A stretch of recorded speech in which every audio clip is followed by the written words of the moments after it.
DoubleTree. Hey, welcome. Hi. Welcome to the Sit Bob in and a low chair. Yeah. We're over here in a hotel. We're over here in BFE. BWI Yeah. Well, by the airport. in Baltimore, Maryland. Yep, there's where we're at. We're over here at DoubleTree. We're going to just talk a little bit about a wrap up of Ocean City, what we thought, what's kind of going on. We still got 1 or 2 videos I still need to get out since we did the live on Saturday. We have all the excitement that we had there. You've seen some of the spanking that was going on. One of our, I don't want to say he's a contraband. One of our, One one of the people that we were with, Key, he had some fun up there with the little short people. So we're going to be showing that. Little people. Little people, they call them. So. You got air conditioner running. One here. Ron's on. He knows what we're talking about. So wait for the air conditioner to go off in case it's too noisy. So I don't have a microphone on here. We're just using the phone because when I did the video yesterday, Saturday, everybody said, hey, it sounded just great, just like it was. So we're just using a phone on a tripod. So in a hotel room. Yeah. So tomorrow morning we fly out to Eureka Springs. Actually, we fly to Tulsa, Oklahoma, and get a car and go to Eureka Springs. We'll be checking in. We're basically staying in the same place we stayed last year. The doghouse. Yeah. So it's only one place. There's no rooms other than the one you stay in. Nope. It's like a bed and breakfast style type of thing. Airbnb or whatever. Very cool. Yeah. So if you're anywhere around there, we'll do some meet and greets and stuff like that going on. I'm thinking maybe Friday, I think is what I'm kind of thinking. Maybe mid-afternoon. We'll see what happens. Let us know if you're coming and if you'll be there on Friday afternoon. That way we can kind of plan it. I ended up not doing anything in Ocean City. We just didn't, by people coming on and talking and stuff, I just didn't see that many people saying that they were here. So that's why I did it. I didn't want to get to the point where we kind of get there and don't do anything. Nobody shows up or anything like that. And so we just didn't do one. We did run into a handful of subscribers while we were there. Some YouTubers were there. Some people we didn't get to see. Was it Bikes and Brews and Beards and Beggars, Beers and Brews? I don't. Well, they were there. We didn't see them. Missed them. We saw them last year, I think. Cycle Drag was down by the down by the inlet doing a news report. It sounded like he was doing. I don't know. Didn't never see him. We didn't see him. People said that he was down there, but it sounded like he was doing more of a news reporting. Hey, look and see what we're doing over here. We're playing games. We're doing this, whatever. So we'll talk a little bit about what we did. We did this trip. We did a little different from what we normally do. So actually, every video that you've seen actually came out the same day. For us, it was opening day on Thursday when we started it, even though it started on Wednesday. So what we did is we went out in the morning, we got some footage, came back in the afternoon, got it all edited, put it up, and we went back out at night. So we did hit a couple night places. We went to Secrets and went back there. We actually went there and had dinner, and then we kind of stayed around there. That was Thursday night. We kind of did that. Was it Thursday night? It was a Friday night. Friday night. Friday night. What did we do Thursday night? Oh, I guess we just, Luna was Rider X, and we ended up going down to the inlet. It made that U-turn and come back, but what would we do up to that point? We were at the convention center for a little bit. I don't know. But it should have showed up on Thursday's video. Whatever we did Thursday was on that video. So Friday, we did Secrets. Last night, we ended up going back down towards the end. Well, I guess we didn't go all the way to the inlet because we could hear Six playing. Yeah. So we went down there and we kind of checked out that Wild Bills. There was some talk that they were going to have some burnouts and some different things like that. By the time it got to be evening time, it was packed. There was no way anybody could even dream of doing anything other than just standing around. They had some bands on the stage, sounded pretty good, not too bad. During the earlier in the day when we did the live, we were actually over there at Oasis Bar, and that's in, what we figure out the time it was in, the girl wrote us? Whaleville or Whalewood, I don't know. Whale something. Something like that. WHLE something. Yeah. So we were wrong. We didn't know. Ryder X said he thought it was Berlin. It was close, very close to Berlin. And so nobody seemed to really know right off bat that was who we were with. And then so one of our subscribers wrote on there the other day and said, hey, you were actually in this town. And I'm like, yeah, I seen that name too. So that was kind of all right. It wasn't quite what I thought because all this stuff had been on Facebook saying, oh, I need to put it on. make this and put it on our regular Facebook page. We've got CVMA flashes on, and I think he's going to be at Bikes, Blues, and Barbecue. So hopefully we'll see him there. And Art Dungum, damn good, damn guard. Just a ting. And so did Ramblin' Rome. It's been a long day. We went and had breakfast with Fredericks, and then back the car up. Yep, and left and head out. And the bridge to come over into Baltimore said it was way backed up. It was probably almost an hour delay. They said there was construction on the bridge. We didn't see any construction. Then right after we got across the bridge and the traffic started moving, it stopped again. Well, there must have been, I don't know, what would you say, about 30 crotch rockets? Yeah. And I guess two of them, I don't know if they bumped into each other. I don't know. They were outside the road. Well, there was only one bike there. So what I'm assuming, we already had a couple of the crotch rockets fly past us in the car. And they were splitting lanes. They were jumping across the road. And I said, these are the kind of guys that are going to get killed out here. Well, a little later, we get up a little farther by the bridge up there, and there must have been about 20 or 30 of them. And one bike had gone down. The guy actually was a big guy. He had already took everything off. You could see, she's seen that. It was about this big on his shoulder. Yeah, it looked like he had a burn mark on it from sliding down the highway. I don't know what he had on. I couldn't see. There was a girl there that had a whole get up on too. She was just kind of standing there, and there was a couple other guys. And then they moved all the bikes. Of course, they stopped the traffic and pushed all their bikes across the street on the other side of the highway, and they all stood around. So the ambulance, I guess there was already a couple of cops on duty that had already showed up. Well, the other side of the road was shut down to one lane. It's a 3-lane road, and it was shut down to one lane. So the traffic was already slow on that side. And then, of course, everybody's got to stop and look and see what's going on. Rubberneckers. So that it took us probably an hour and a half longer to get here than expected. But we made it safe and sound. And so, yeah, it wasn't too bad. I guess the car rentals, they're not that picky about the times. I actually had like 4 o'clock to go drop it off because we thought we'd get back. We didn't almost leave till it was about 1, I guess, before we really left from Ocean City. And they said about 3 hours to get here. So, yeah. So we all made it back here. Everything was fine. The only bad thing was the Raiders and the Ravens. They had the big football game today, and the Raiders whooped them. Right at the last minute. 26-23. No, but I mean, the other way around, when you first turned it on, the Raiders were stomping them. Oh, no. And then the Ravens came back. Yeah. No, the Ravens were winning, I guess, and then whatever. The Raiders came back at the very end. I don't know. In the last, we just heard it on the news, so we don't watch it. We're in the car. So let's go back to what we're talking about. So the Oasis Bar was a pretty cool place. It wasn't that far from town. I don't know, 6 miles or something. We had gone out to where the horses are at. As a woman? No, that's the name of the road. The water. Oh. It's Asatiki, and the other one's Chikatiki. I don't know. Island, but where the horses are. Yeah, and it wasn't quite what I was thinking because we're used to being on the West Coast, going out through the desert and all the different things like that. And when we see wild horses like the Mustangs and stuff, they're usually like in big herds. And they got, like one male horse has got a whole harem of other horses. And here they were just kind of like just scattered around.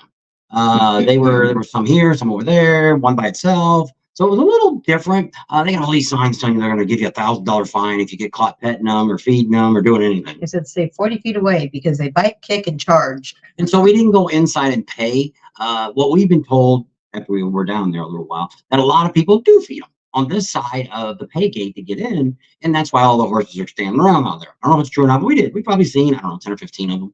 And some of them were really close to the road, and people were going down. There's like a little walkway just on the other side of the road, and a lot of the horses were standing right there, and people went right by, and people got dogs and stuff. And it's just not a good thing when you have wild animals like that to take your pet with you. They take them down to Oatman where the burros are at, and the burros do not like dogs. They give them a high kick in the head, and they'll be gone. Nicholas is on. Hey, how you doing, Nicholas? So I don't know if Ryder X will come on or not, but he was with us pretty much all weekend. He got some sad news when he got home. One of his dogs has passed away. So he really didn't get to see, by the time I think he got to the vet's office, the dog had already passed away. So we know how it is when you have a dog and you've had him for a long time and he passes away. So best wishes. Okay, it's not prayers go out to Ryder X and Angie and Scott. So it's going to be a rough night. Yeah. So we just wanted to kind of say that real quick. So what do we think all other than that? So we did do a little bit of riding. I probably rode about 200, maybe a little over 200 miles over the whole time we were there. And you're going to see the bike that I rode. We didn't ride a Honda this year, so we're not going to talk about what I rode, because that's part of the video. I'll show you what I rode, and a little bit better bike today. I'll tell you, it was a Harley. So we did ride a Harley this week, and a little different from my bike. And I might add to the video and explain what was different from that bike versus any other bike that I've rode. He had different things on that bike. The owner of that bike had a few different extra things on his bike that was different for me. So it took me a little while. Pretty much by the time we got done last night, after doing all the riding we did on Saturday, I said, I finally got really used to riding your bike. I kind of got used to everything that you had. And so that's Ron. We want to give a big shout out to Ron and thank him, because he's the one that also got us the bike. We're not going to really say what kind of bike it was yet. We're holding that off for the video. So we still got some footage to show you. So some of those things we're still going to be showing you what we have going on. We're also going to talk about possibly going back there next year. So we're going to talk about that in a little bit. We'll give you a little bit more roundabout. We didn't really see any concerts. So actually, we didn't even get down to the inlet at the end down there until the last day, Saturday. We had stopped down that way, but we were down by 8th Street, which is where Hooters and all that kind of stuff is on the boardwalk, and that's as far as we went.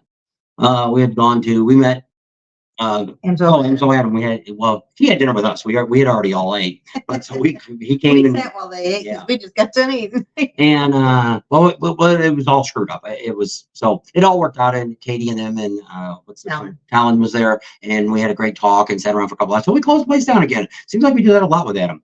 That as soon as we walked out of the door, they slammed the garage door down. Well, Katie had to use the restroom, so we were all finished and went outside. And as she barely walked out the door, it's like, bam, it was a garage door. It's like, whoo, good thing you got out when you did.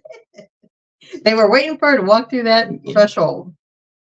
So that was kind of like our, I guess that was Friday night that we went and ate with them. No, Thursday night. Thursday night. So Thursday night we had that. And then we went to Pickles. That's where we went. Yeah. We had Pickles for lunch. Pretty cool place. We got a little bit of that in the video. That's where they did the shots, the pickle shots. The pickle shot. It was kind of neat. It was just never been there. The food was all right. No complaints about the food. But that's one of the things that I want to say about Ocean City, because people always say, "What kind of rally is this?" Well, pretty much what kind of rally it is a drinking rally. There's really not a whole lot of anything else to do. There's a lot of vendors. Vendor and drinking. Yeah. So you've got, JP Cycles was even out there. They were out at we'll talk about that. They were out at the Purdue Stadium. They were out there. We had Brick Rack and all the other vendors were all downtown. Convention Center. The only thing that I was kind of disappointed about was there was no demo trucks. Harley didn't even show up this year. They weren't even on the schedule, but Indian was supposed to be out at Purdue and they were ghost. They ghosted everybody out. I don't know what happened. They were on the schedule and everything. Nobody knew nothing about where they were at. Because we went out there Friday. And nothing. And they were supposed to have a sun show out there too, and that didn't do that either. So I don't know what the heck's going on out there. We went over to the dealership, really didn't have much of nothing. I don't know if people know that we've seen it a bunch of times. This pinstriper that drives like an old hippie VW van. VW. Yeah, VW. Volkswagen Volkswagen. Can't talk. It's been a long day. Volkswagen van. And we've seen him at like 4 or 5 rallies. Never talked to the guy, but we've seen him. He was out there, and I think that was the only vendor that they really had. I don't think there was anybody else out there. Roderick's had his bike cleaned by the girls. That was the thumbnail that we had for that day the other day. But it was hard to find. I just happened to see it out of the corner of my eye, and I said, "They're having a bikini bike wash." Yeah. The girl was holding her hand up, holding up the thing. That was the girl from the bike wash. And cleaned his bike and all that. And he wasn't even out there watching them. I'm like, that's the reason you pay him, is to go out there and take pictures and stuff with him. He's like, I just want to give him some money. So, all right. And he wanted his bike clean. Yeah, he wanted that too. So it was okay.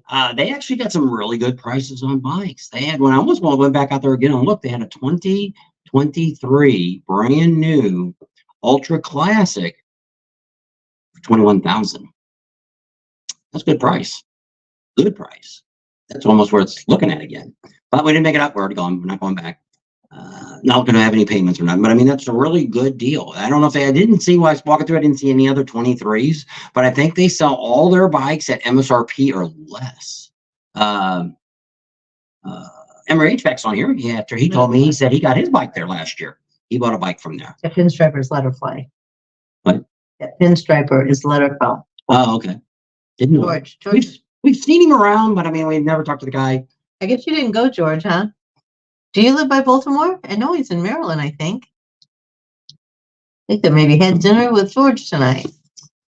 So what else we thought about it? So it's very big drinking. So one of the things so the bad thing about this rally is we don't get really a pre to this. We pretty much showed up on Wednesday and it already started on Wednesday. It started Wednesday. So we fly in on Wednesday. We fly in here to Baltimore because there is no airport in Ocean City. At least not one that's going to have a big plane come into. So we went nonstop from Las Vegas all the way to Baltimore here. We got a car, got down there. We got down there about, I don't know, what was it, 5 or 6 o'clock? Wednesday. And same thing. We got up at 3:30 in the morning. There was no way we were going to pretty much went straight to bed. Yeah, wasn't going to go downtown. Wasn't going to go down to the convention center. That's where we're right next to the convention center. We're in all those big condos there. We're in one of those, and so we're real close to that. That's actually where you look at this thumbnail. It's actually taking it off of that deck of that condo. So that's that's our view we're looking at when we come out. And so we're real close to the convention center, which makes it nice, easy to get down there and kind of see what's going on and all that kind of stuff. So that's one of the nice things about this, to where actually there's another rally that was going on at the exact same time, which is Lake of the Ozarks. Now, Lake of the Ozarks had some really cool things going on this year. They had flat track racing. They had the Buffalo Chip came out there, and they had a charity ride. Rod Woody, he was even out there and went on this ride. I think it was Friday they did a ride. A lot of things, but they had a lot of events. The bad thing about it is there's no trucks coming out there. There's none of the big vendors that we all know and you know aren't there. The people that are coming, yeah, that's right. They're all here because this is a big rally. Every one of them that we talked to here said they had a great year. No complaints, nothing. So that's the problem with that rally. They're never going to get these trucks away from here unless they stop the rally. But if they don't stop it, they're going to keep coming here because the East Coast here, there's not a lot. They just had, it wasn't Black Bike Week. It was not Ocean City, just up north. Can't think what it was called. It was up in around Jersey or something. It was a bike rally last weekend. Can't think of the name of it. And they said it sucked. There was really no vendors there. There wasn't really anything going on, and that was it. And that's kind of what's bad about the East Coast. If you're up, Laconia's got some, but it's kind of messed up because the vendors are so far away. They're over there at the racetrack versus downtown. Well, then there's a bunch at the dealership. Yeah, some, but not, but they're kind of scattered out. To where here, this is kind of a lot like when you go to Daytona or Atlantic City, New Jersey. Yeah, that's it. And Atlantic City Rally is what it was. That gets the name of it. So, but yeah, everybody was kind of saying boo-hoo. It wasn't very good. Wasn't very exciting. So this one is where what's nice about it is the big vendors are all at the convention center. There's a few like Randy's that does tires and all that. He's down some back road. We never did find him. Down by Secrets, right? That's a big kind of hangout bar. We didn't see it going in and out of the parking lot. We didn't see it. But Emory HVAC, he said that if you went down the other road down the side, they're like down the road. But he said they've been there for like 7+ years. So local people that go every year know where he's at. So if he needed a tire, because I seen it on Facebook, and I'm like, he's here somewhere. I didn't see him. There's a couple other venue spots that had vendors. Secrets out front, they had a few vendors. I mean, there was somebody doing lights that I've seen before. And stereo guy. Yeah, stereo guy, like that Extreme. I think it was that Extreme Stereo. He was there, and a few people selling T-shirts and miscellaneous stuff. Not the same stuff as last year. And then we went all the way out there to Purdue, out there at the stadium that they have. It kind of sucked. Like I said, once again, what the bad news was, well, what makes it cool is when you first pulled in, they got a really nice parking lot and all stuff. You see JP Cycles and Clockworks is there and a whole bunch of all the big stuff is right there when you first go in and you're like, oh man, it's going to look like they got a lot of good vendors here, So we get off, we walk down the next aisle. There's really nobody. It's just a bunch of people selling junk, T-shirts, boots. It's funny because the way they had it set up, it's like you go down in front where the JP Cycles is and you go around and you come up this other aisle. Then there's one in between. Well, you go down and it's a dead end. You got to turn around and come back out because you can't get out. It's just like the left. You could only make it was like a U shape inside. You had to turn. So we ended up. What we did is we had walked through JP Cycles because we wanted to pick up a few things. And Ryder X was looking for a helmet lock, and so we got what we wanted. He didn't have what he wanted, so we walked out and Clockworks was there. just kind of strolled by it and got some video shots of it. And we made a right. Lots of fun. Well, then behind that was like a big old motorhome that you had to walk down past, which was nothing there. And then when we came back around the right, made another right, we were now at the end of the vendors. So down there was Kenwood, Stereo was there, Rockford Fosgate. They actually made a little shout out there that they had. There was another, which was really weird. There was like 3 stereo guys all right side by side to each other. That was just really weird. And but you know, I didn't set it up. And they had a band playing. It sounded pretty good. I put a little bit on there. You know, they had some tables over to the side that you could sit at and stuff. And then down the aisles that was down the middle, like I said, it really wasn't anybody that you would have known unless you buy from somebody you always go and buy a jacket from or a shirt or something like that. Those names I never knew. I didn't They have leather. I think somebody selling leathers and somebody selling clothes, of course. And then at the very top of where they had the bands, they had food vendors up there. Now, one of the things that I seen on Facebook, 2 things that I'm going to argue with, because once again, we're watching everything. And you like to argue. Is a lot of people are saying 2 things. One, they're saying that there's a lot less vendors than last year. And I'm going to call it bullcrap. No, there ain't. They were pretty much vendor-wise the same. There was no Harley truck and there was no Indian truck, which was there last year. Okay. Stunt show, we never seen the stunt show last year anywhere. Well, the Axe Brothers were supposed to be down there on the pier. Well, which we didn't make it down there. Just a lot of things with the pier down there, like with the Eyes Brothers were supposed to be in the steel ball, and that's where the Progressive sign was at. Where they get a picture, those are usually inside the fence. So if you didn't buy a ticket to get in to watch the band, you're not going to get to see that stuff.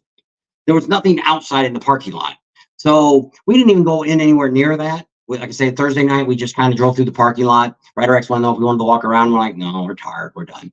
And then when we were there last night, we just kind of sat on the park bench, had a ice cream, and just kind of heard a little bit of sticks starting out. Ice cream the whole trip. Started out, they had Grand Illusion they were playing, and it sounded good. Couldn't see them from where we were at, but you could hear them. And it sounded really good. And we left.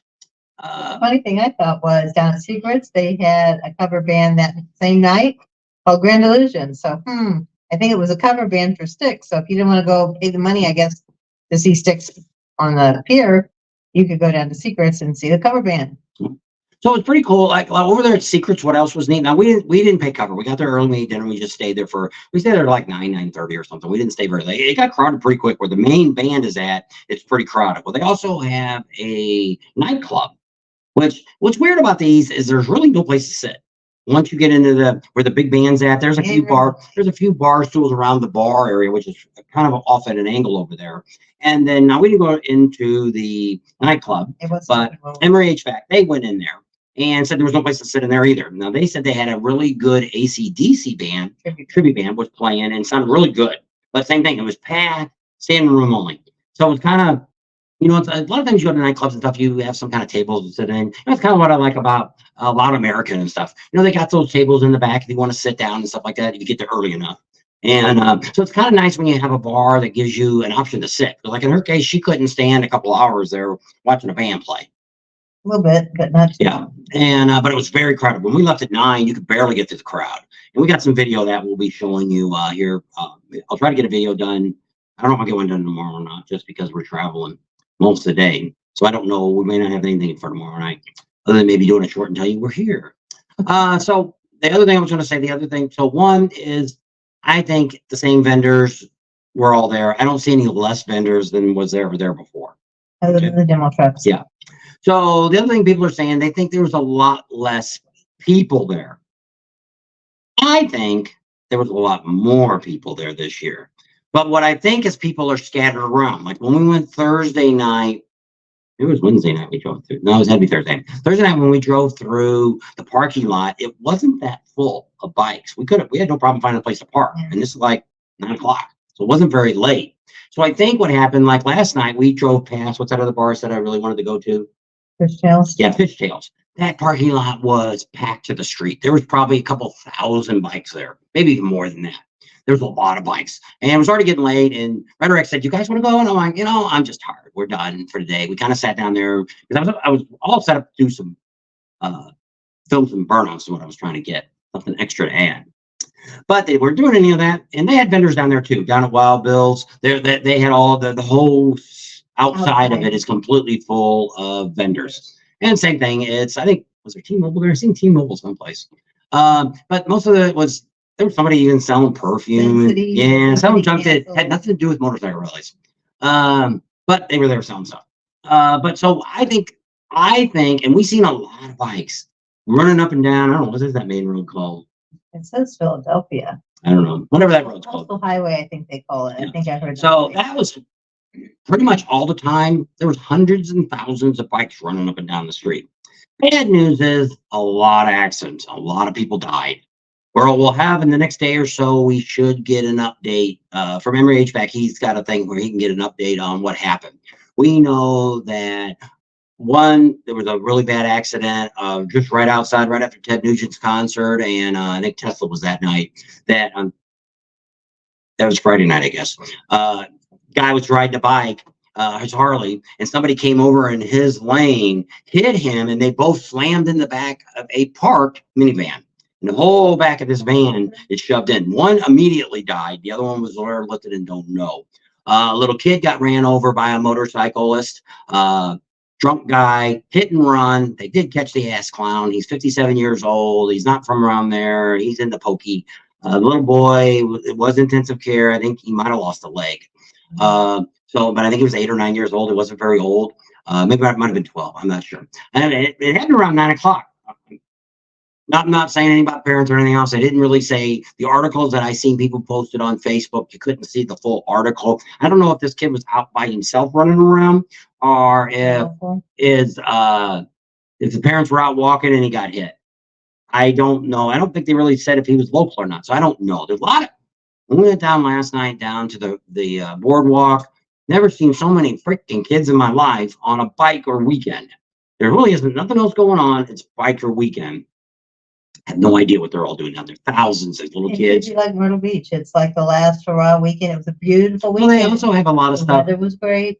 But Emory HVAC said there's a whole bunch of stuff going on this week. Next in a couple of weeks they got a whole weekend of country music. Next weekend is a whole bunch of some kind of other music he was saying. And so they got a lot of events coming up for the next 2 or 3 weeks. So I don't know. I wouldn't bring my kids that little to when I know there's a motorcycle rally going on.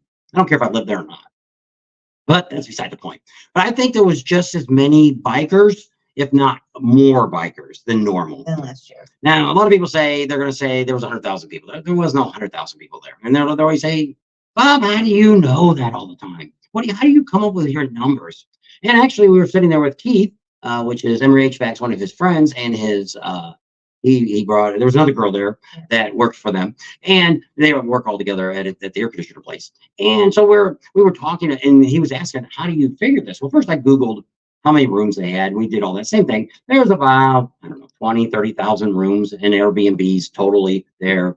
So, but when you drive by, I said one of the things you can really do is early in the morning, because most of the bikers have been out partying all night. They're not going to get up real super early. 10 or 11 o'clock, they'd probably be out moving around. If you get up around 8 o'clock, go by those hotels. Count how many bikes are out there. So this hotel might have 200 rooms, but there's 10 bikes out front.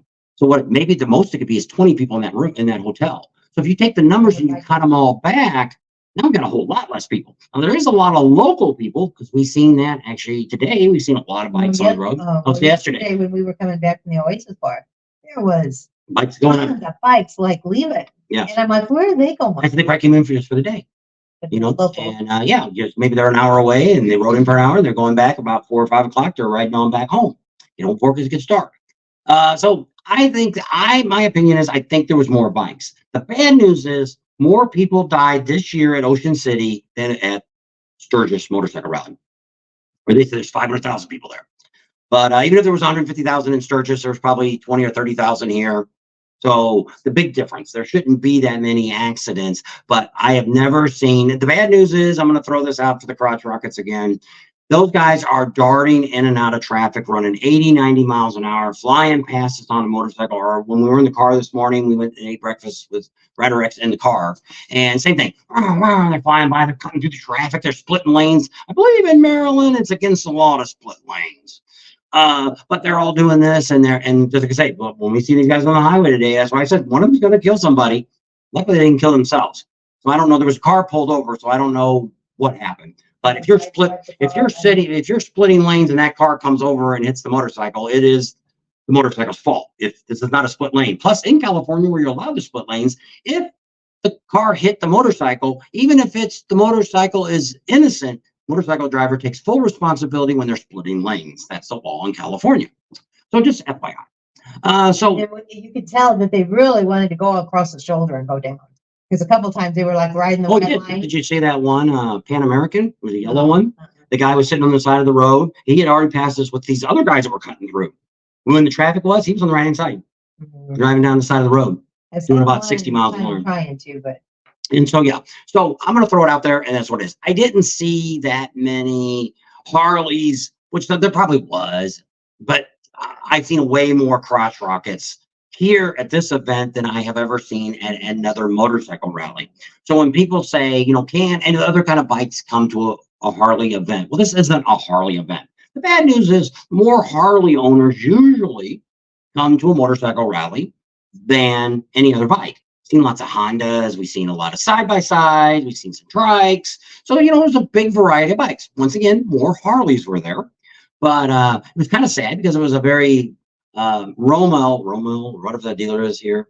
They had a tent in the convention center, which they've been there before. They had like 100 bikes they were selling. I didn't look at anything. I didn't realize in the tent they did have some T-shirts and stuff like that. They were selling sunglasses. He said, Dave, 2 pairs for $20, Harley ones. Hey, I wish I would have known that. You were in the bathroom this morning. When it was this afternoon, when they came back from over there, that's what they said.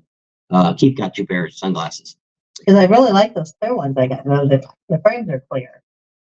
I would like to get another pair of those. So overall for us, I was pretty happy with it. The bad news is it starts and it's over. It's so freaking fast because there's so much stuff to do. The bad news is stay away from the convention center on Saturday. No. There must have been 5,000 people jammed in an area that maybe 500 should have been in. We went in the morning. It's like 10 o'clock in the morning. And when we left, the road was already completely backed up in front of it, trying to get in the parking lot next door. Let's talk about that. People think that we have less vendors. On that parking lot where everybody likes to park out on the left side when you first come in, Rick Rack's there. And another truck's there. And I'm thinking that Master Lugo might have already been there before. Seemed like he might have been over in that lot by himself. But those other 2 trucks weren't there. So they took off some of the motorcycle parking. If you watch my video from Thursday, you actually see that parking lot was pretty full already on Thursday. So what happened Saturday is people are backing up because they can't find a parking spot. A lot of people complain about the traffic control out there because when you leave the convention center, you don't make a right-hand turn, but they already make the lane open so you can get into the bus lane and get right back out. Bad news is you can't make a left-hand turn because they kind of blocked off. So you got to go down and make a U-turn, and everybody's jerking across, which we did too, across traffic, a lot of cars. Because if you want to turn left, you got to go down the next street and turn. And then if you were coming from the inlet, coming to the dealer, you could not turn in there. Turn left, so you had to go down. I didn't know you could turn down there. So just not, and that's why I said MRH back in us, we were talking about that. And, is it good or is it bad? You got to kind of count the good and the bad, because the bad news is if there's a lot of people trying to make, like today, today it was open. You could make left-hand turns out of there. So we had to make a left in the car to leave. And we sat there for quite a while waiting for the light to change and everything else. And then the people that were in front of us that needed to make right-hand turns just sat there. It's like, hello, get your butts out there. This is this is like a highway. There's a lot of cars, and you got to take your chance and get your butt out there and go. So I think that's why they make that right-hand turn lane coming out of there. They give you that lane open to where it's coned all the way off. So because down here, it's a bus and a bike lane, and everybody rides their motorcycles and cars driving that road. There's no cops. I didn't see any cops around where we were at. On all the rides that we went out on for 2 or 3 days, we see no cops on the road at all. Most of them were down by the inlet, which you've seen if you watch the video when we drove through there Thursday night. You see all those cars all lined up. There's like 6 squad cars that just sit there. They're there last year too. They had the horses down there. I think we did see them last year. Yeah. But we did get a shot of the trailer. I think you've seen that in one of the videos. That was that trailer there with the police car pulling. It had 4 horses in there. And so they had them down on the river or down on the inlet down there. I think they do more down there. There's a few squad cars there at the convention center, but they're just kind of standing around. They have some rent-a-cops that are directing traffic, or maybe they're cadets. I don't know what they are. I didn't really pay attention. One guy asked if he was here last year. I was asking if he thought there was more people. No, I never worked this before. So he had a police uniform on with a jacket, but I didn't look at his thing and see if it said he was a volunteer or what he was. So overall, it was pretty good. But the thing that I figured out this year is why we're kind of doing the nighttime things, trying to get out and do a little bit. Now, we're not going to stay out till 11 or 12 o'clock. We're not going to party all night long or anything like that. But to be able to go into some of these establishments, it's tough. If you want to go out there and hit 3 or 4 bars in one night, it ain't going to happen because they're so far apart. And the traffic's so bad, it takes you too long to get to those locations. Emory HVAC and his friends that he came with, they actually Ubered everything so they could drink, and have a great time and didn't have to worry about it. Uber, and the price really wasn't, I think one of them was only $15, they said, to get back. And I don't know what it was from downtown. He's on, maybe he'll say what it was.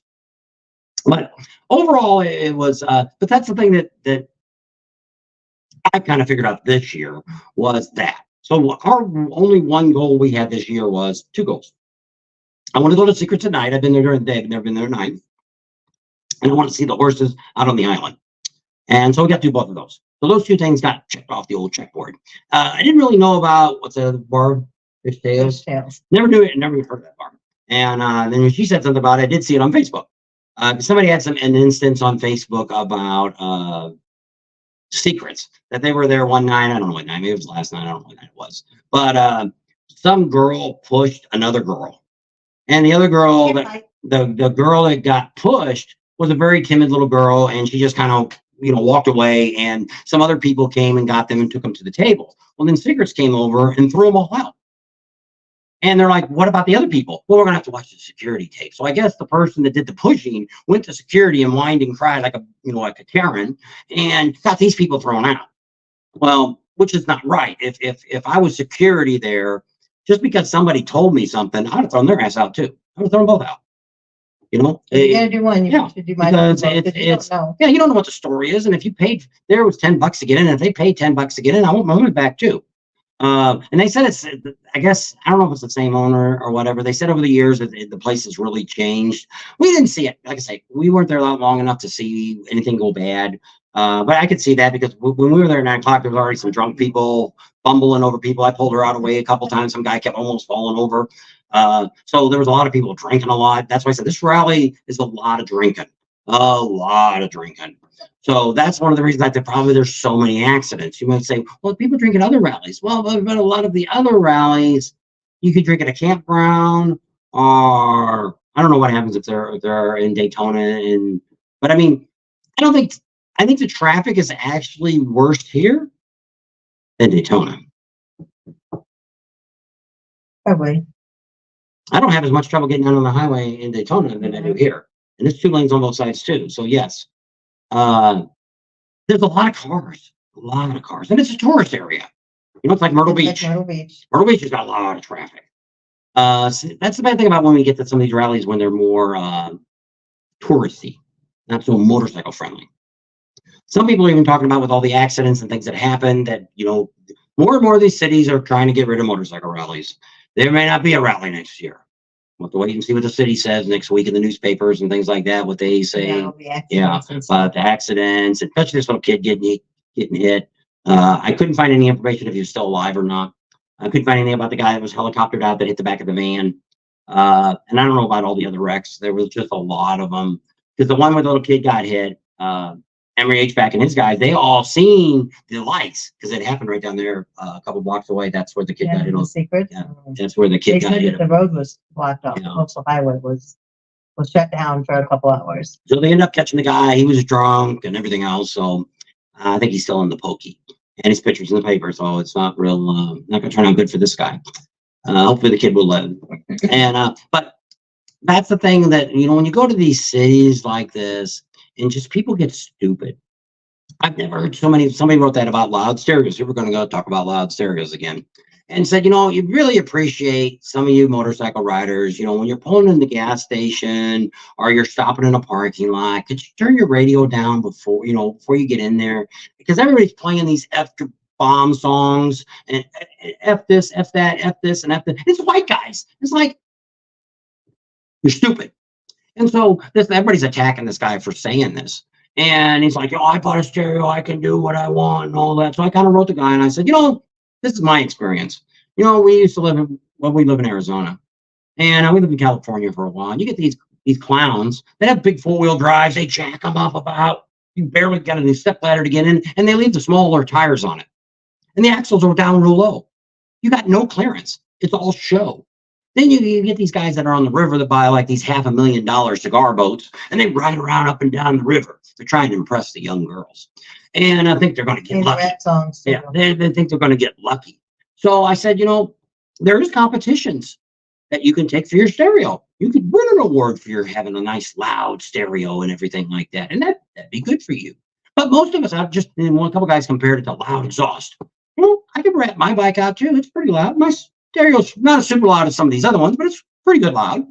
But I don't need to turn my stereo up that super loud. When we pull up to an intersection, I turn it down because she might want to say something to me and talk to me, or I just want to hear maybe what's going on. We had a cop come up behind us yesterday, and I had to go over and get out of the way so he could get by. So if you had the radio all the way up, you ain't gonna hear nothing. You could get a ticket for that. So I ended up telling them, I said, here's my story because he was saying nobody has the courage to tell some of these bikers to turn the radio down.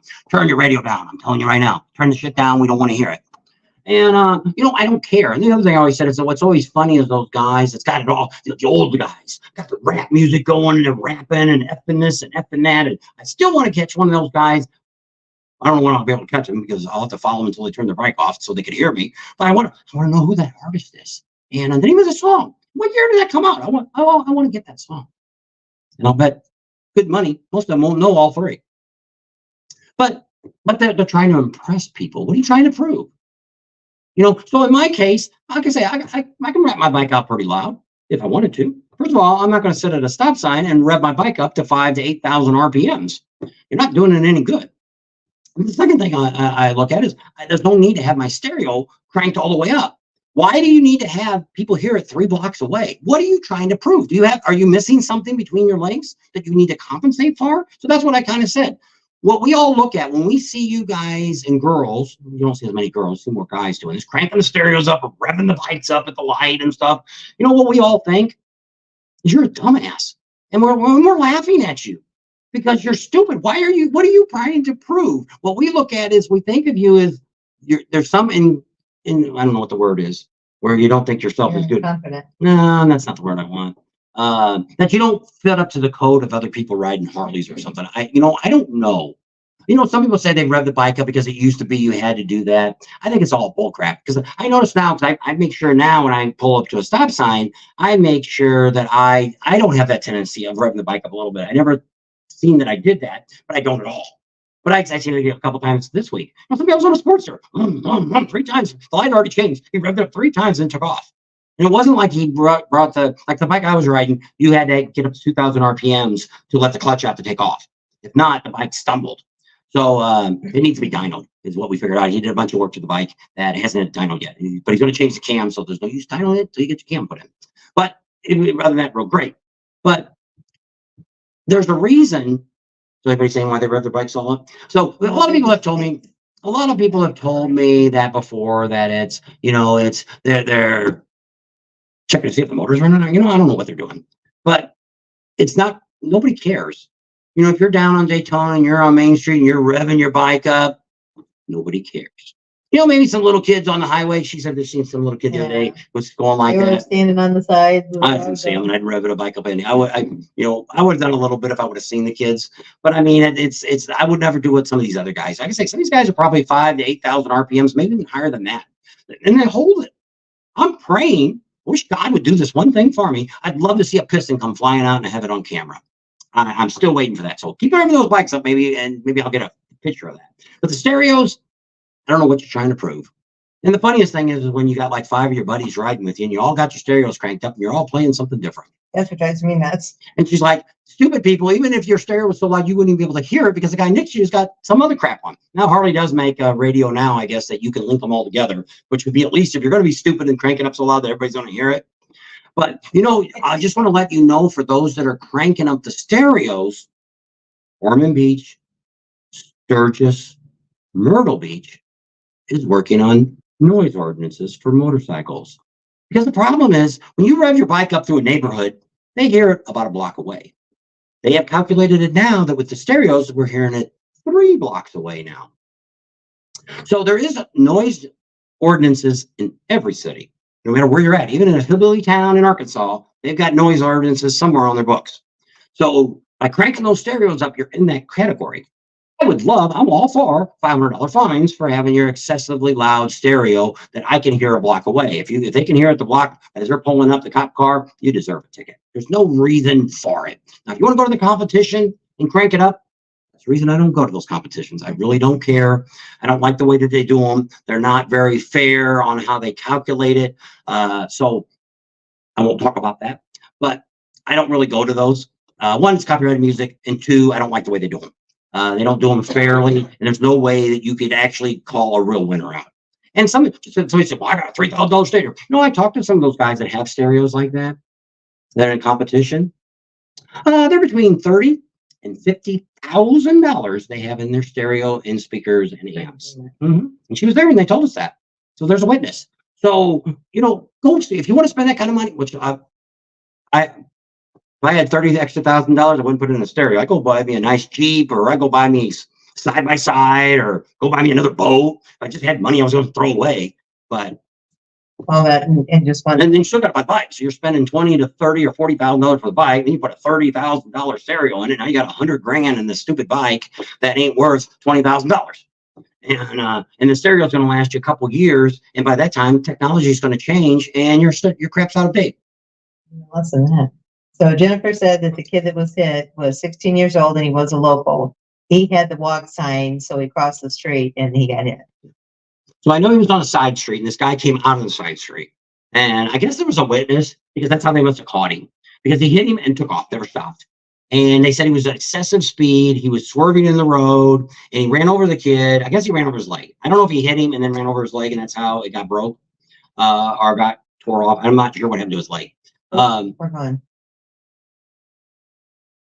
There we are. We're back. Don't know what happened there.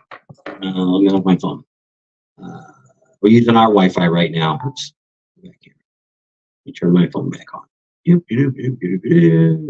Oh, it's down here. Yep, it did go off. We're still here. Okay, we lost technical difficulty, sir. So Ron said he agrees with you, and Neil's on now. Yep, there we go. Neil made it in the house. Janice is on. So that's where we're kind of at. So overall, I was pretty pleased with Ocean City, other than it's just short. I would really like to see Ocean City, which I don't know nothing about the politics there. I don't know anything about anything to do there. I don't know anything. Okay, because we don't have the time to spend there to do any real in-depth work with them. So we don't know anything. But it would be really good if that rally was Saturday to Saturday. That's what I would like. To have a nice weekend. There's a lot of people come early. I seen people. We got there Wednesday night. There was a lot of bikes already. A lot of bikes. That's why I'm thinking there was a bigger crowd. Because already on Thursday morning, that the parking lot over there at the convention center was full.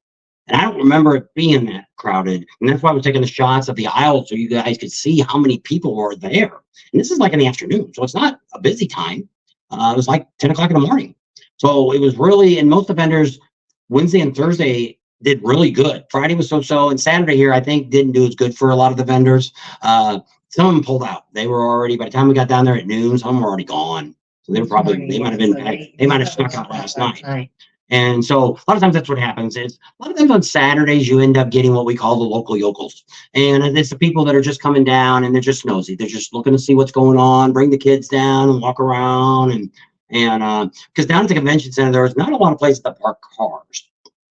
It's more of a motorcycle place. Same thing. Well, that's what he was even asking Ron. And he said, there's got to be another parking lot for that convention center. That you can't have this big, huge convention center because it is a big building and this little bitty parking lot. And you also would have the front lot that normally be there. But he said they do a lot of boat shows there and camp shows, RVs and stuff. So that's taking up that lot anyway. So I don't know where people park. Yeah, so I don't know. Maybe not many people go to the events. I don't know. But that was kind of sad that I thought maybe around the other side or around the front. He said, no, it's on the water. On the other side, you're on the water. So it's like, yeah, this kind of sucks. Be nice if they had some shuttle service. Now, they ended up the trolley that was on the boardwalk got pulled because it ran over a kid a couple weeks ago. Killed a little kid. Parents weren't watching, ran in front of the train, got ran over. So it may never come back. It's gone for the rest of the year. They're not going to bring it out. I seen it in the paper this morning saying it will not run at all the rest of this year.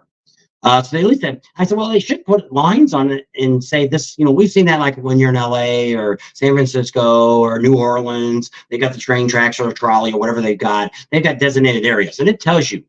But I mean, we had somebody today, we're in a restaurant, I'm backing out, and here's this kid, probably 2 years old, running behind the car. What? And here's the mom finally grabs and picks the kid up. Luckily, the kid didn't get run over because it would have been their fault. Would not have been my fault. Goodness, it was 2 or 3. It was teeny tiny kid. He barely, probably, his head was lucky to be at the bumper. Yeah. And I just got a glance of him at the end. That's what I said when we were So I'm going slow anyway. Out, I saw her like, oh, come here, and she went to go to grab him. So then I guess then we backed. I don't know, we were backing up. I don't know. And then all of a sudden, because I was in the back seat, I saw this lady's head. Well, then I saw her. She grabbed the kid finally and picked it up. I said, yeah, you better grab that kid. He's going to get run over. And it's like, that's the other thing with things. People aren't paying attention to their kids and stuff. So in that case there, it's not, I don't think it's the trolley guy's fault it was the driver. But what we're hearing is the kid just came out from nowhere and got ran over. And people should be, and they got a little bell and a horn or whatever they're doing all the time when they're running. So there's no reason why parents need to pay a little bit more attention to your kids. And no one. I know they can dart out in a second, but yeah, especially like something like this where there's a lot of people. A little kid like that should either be in a stroller or somebody carrying it. It wasn't big enough that it should be out running in a busy parking lot. The parking lot was packed, lots of motorcycles, a lot of people walking around. So I was going very slow anyway, because I didn't want anybody to, sometimes a lot of inconsiderate people in the world today that think you should stop. No, you're almost all the way out of your parking spot. This guy's got to, no, I'm going through. Yeah. And they'll just about hit you. So Art Burns Good said that in Daytona, you can get a ticket for revving your engine, so which you can. Neil said only 1/3 of everybody gave us a thumbs up, so you need to give us a thumbs up. Yeah, so overall, I'm pretty happy with it. The thing that like so right now, we've been offered to come back again next year. So he was actually talking about what we maybe do for a ride next year, because it's like, that's the bad thing about Ocean City, there really is no place to ride. You can go, even though the Purdue kind of sucked and the dealership kind of sucked, it's still a ride to go out and look at it. You can actually go a back way where you kind of go through the back way through the historic. First year we went out there last year, we went through Berlin and went through the back road, and it was a little longer, but you had a couple good roads that were very short, a couple miles that were kind of through the woods and stuff like that. It wasn't on the highway. We went this time, we pretty much stayed on the highway on all of our rides that we did. So there's a ferry where you can go across and go up to Potomac or whatever it is. So we're going to do that maybe next year. If we go out next year, he said that'd be a ride. Maybe we could go. It's about it's going to take us all day to go up, go across the ferry, go into New Jersey, ride around a little bit up there, get back on the ferry and ride back across, and then come back. So it'll be an all-day ride. And I was like, yeah, that'd be interesting. Never been on that big ferry over there. And people talk about it because they said, one guy I talked to said when it came across on Friday, I think. It was on nothing but motorcycles, all they could fit on them. They put them at an angle parking. And then when they come out, it's one by one. They come out and they unfold, but no cars were even on it. Not enough room with all the motorcycles. Neil said he heard a guy got hit a bear. Yeah, he brought that on the Tomahawk rally. And yeah, so things do happen. That's one of the reasons I don't like to. Here's not so bad in town here in Ocean City. You might run over a dog or a cat, but I didn't even see that. But I mean, there is wild animals. There's a lot of signs out here when you're riding out here. Yeah, that they're out by the woods and stuff, which you would expect that. That's one of the reasons I don't like to ride at night in like Sturgis and a lot of these other rallies. Ocean City here is not bad if you're staying downtown on the main drag. You're really, other than maybe you don't get ran over by a car. But the other thing here is the people aren't considerate at all at crosswalks. I have seen so many, because most of the crosswalks that they have here have no lights. So they just have the crosswalk. And people are just standing there. Cars are flying by. Nobody's stopping and letting these people walk across the road. They're in the crosswalk, same like us. We had to run across the road because nobody's going to stop. And we're in a crosswalk. So that was one of the things that, like down in Daytona now, because they had that wreck last year, somebody got ran over, that they put down there on the A1A. They put all the speed bumps, plus they put crosswalk lights in all of them, to where you have to push the button and it tells you when to walk. So they've done that. And the speed bumps were like every quarter mile, and they dropped the speed limit during the rally now from 35 to 25. Yeah. So that's just things because somebody got hurt. And so That's something. So it's like next year I'd like to do that. When I say that, fish tails or something, is that what it's called? I'd like to check that out, see what that looks like. A lot of people today, after I was looking on when they were complaining about secrets throwing them people out, a whole bunch of people came on there and said they didn't like secrets because it's not the way it used to be. I don't know. This is the only second year I've been there. We don't know nothing about anything that happened before. And they said fish tails is such a more cooler place, better place to be. I had gone to secrets last year during the day, and it was such a cool looking place. You can sit out on the water and got tables built in out there, and the tables in the water. If it's hot, you can sit out there in your swimming suit or whatever. And it just looked like a really cool bar. Still a pretty cool bar, even though it was really crowded. But I mean, it's got a lot of tables and stuff where you could sit in the restaurant part. But that's what happened to these people that got pushed was they tried to sit at a table for a little while. One of the ones that they have food, they told me you can't sit here. It's only for people that are eating. Which is kind of weird. If it gets to the point where there's nobody sitting in there, why would you not allow people to sit there? Go serve them drinks. Make some money. I don't know. It's not my bar, not my business, not my monkeys. And not your circus. Yeah. So they said that there was a tons of people at the Tomahawk because the temperature was great. And the weather in Ocean City was you could not awesome. Ask for any better. Actually, we were pretty much in the high 70s pretty much all the time. The only thing that was bad was we had really high humidity. It was like in the 80% range, and we had dew point was like in the 70s. So at times it was easy to sweat. But I mean, when you're on your bike, it was okay. Most of the time you could ride without a jacket. We got close to the water. We did the horse thing. We ended up putting our jackets on. We had stopped and waited for somebody else we were catching up to. Or they were catching up to us. And so we had decided, Ryder X said, it's going to get a little cooler at the water. It was already a little cool. It was okay. Short sleeves and stuff. So we went in and put our jackets on and rode over. And then I kept them on until we got back. And we got a little warm sometimes. But I mean, overall, it was. But I mean, you could not have asked for better weather. No, not a drop of rain. It was too cool to go swimming. We had a pool where we were at, and I looked out the window several times. Nobody was ever in the pool. They were laying out by the pool, but nobody was in the pool. Well, we didn't. But other people there had, but we didn't. So it was. So other than that, it was really, really good weather. Weather was. Some of these other rallies like that are smaller, because I know Mixie Philly, he was up there at the Tomahawks too. That's where he ended up going. And see a lot of these rallies, it's kind of like he goes to that Bandera one down in Texas, and there really isn't much going on there. You get to what we call more like a local vendors. A guy that has a shop and sells leathers, and somebody else sells like One Sexy Biker type style clothes for girls and stuff. Somebody might be selling some boots, and then they sell magnetic bracelets and all that kind of stuff. And it's like, to me, I don't really consider them vendors. When I go to a rally, I'm looking for vendors to do work on my bike if I want to get something done. And we didn't get anything done. We wouldn't have, there was nothing, right. Yeah, but I wouldn't have got anything done anyway. There was nothing I really needed for my bike. We didn't get this whole year, I don't think I got anything for my bike. I lost stuff for my bike. Yeah. Nothing for mine. And because you don't have to buy stuff. And what do you got? Right. Neil says it had rained for 10 days straight, 16.25 inches of rain last time he checked.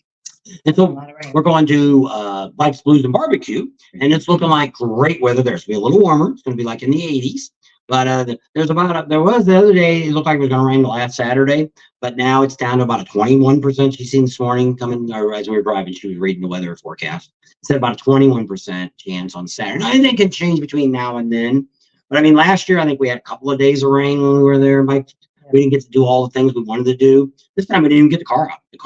We pulled in there, never got back in the car till this morning when we went and ate breakfast. Yeah. And we decided just to drive the car down. It was just done with Ron was going to get some stuff done to his bike, so he took it, and which was fine. We had the car to go grab some breakfast. Yeah, so we went down there and got something to eat and came back. Nobody tried to see the vendors earlier, and it was like, half of them were gone. Yeah, so once some of the ones I wanted to talk to, they were already gone, so I was like, forget it. We're not going to spend any time with it. And we got a little slow start this morning. Somebody didn't get up till 9 o'clock. Then was I supposed to get up earlier? Yes. Why? A lot of things to do. Last day. Get out there and get that stuff done before we hit the highway. It's rally time.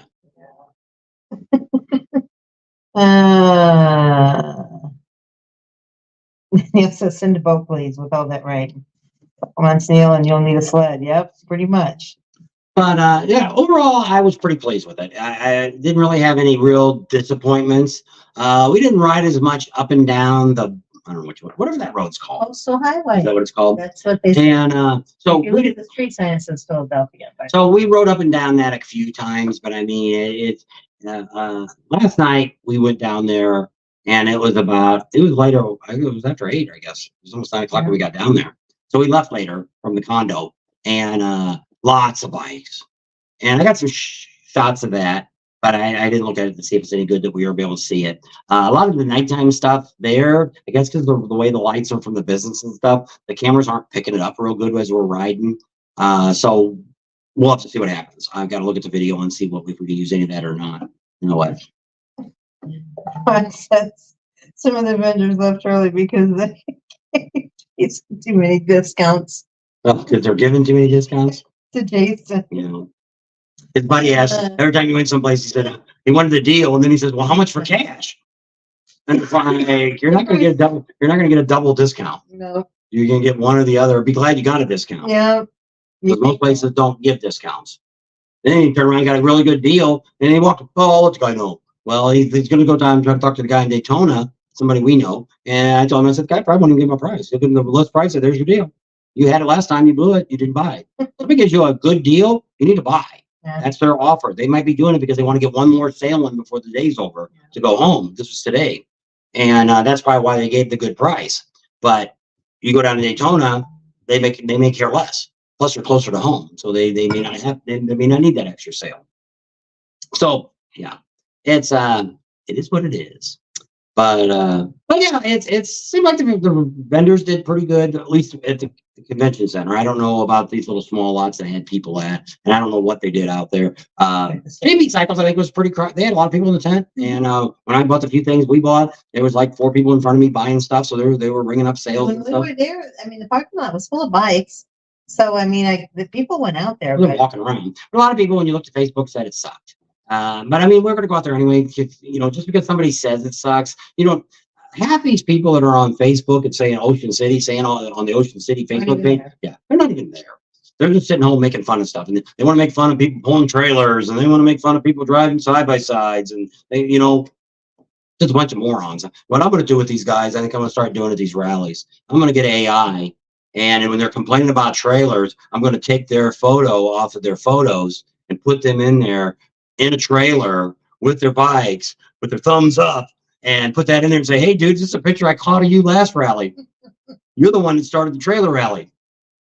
And the guy with the side-by-side, have him put him on the side-by-side and the trike or whatever he's complaining about. And I've just never seen so many. If you ain't got a life, Facebook's not where you want to stay and spend your life the rest of your days chatting with people all the time. It just isn't worth it. I don't know. I don't get any of that either. We really watch it on our Sturgis page, and I don't really tolerate a lot of that crap on our Bob and Tam page either.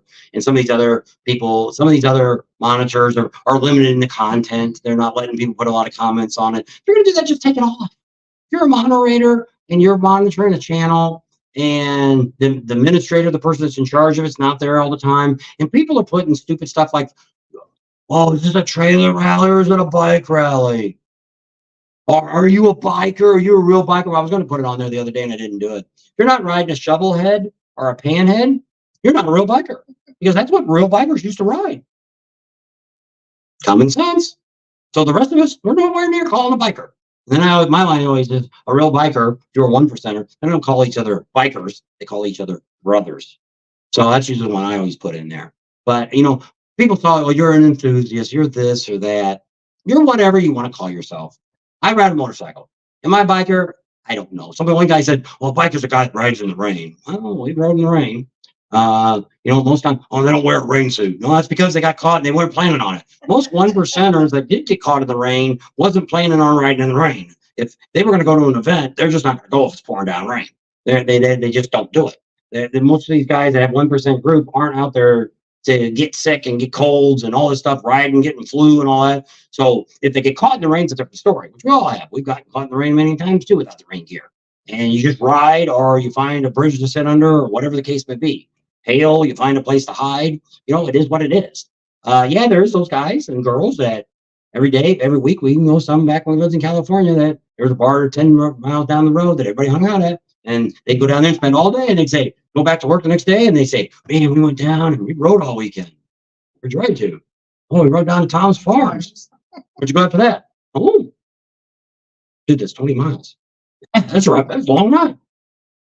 And then the minister ride. And there's those people out there. Probably not as many as we think. I mean, there's probably a lot of people not uncommon to do 100 miles in a day. You know, if they're just going out, maybe go, well, we used to do that. We used to ride up the coast, and could it be anywhere from 300-mile trip to a 100-mile trip, and then turn around, come back, have lunch or someplace, and you just turn around and come back and ride. And that's a day. So in the weekend, we rode maybe 500 to 600 or 700 miles in just a weekend. Never really went anywhere. And so there's people like that. If you've got good riding that you can go to, what's the big long one say? I don't know, but X10 Biker's on now too. So this is Jennifer. Family friend posted the kid had his left leg amputated below the knee and shared open looking for more internal bleeding, including today he had 2 brain surgeries. Ooh.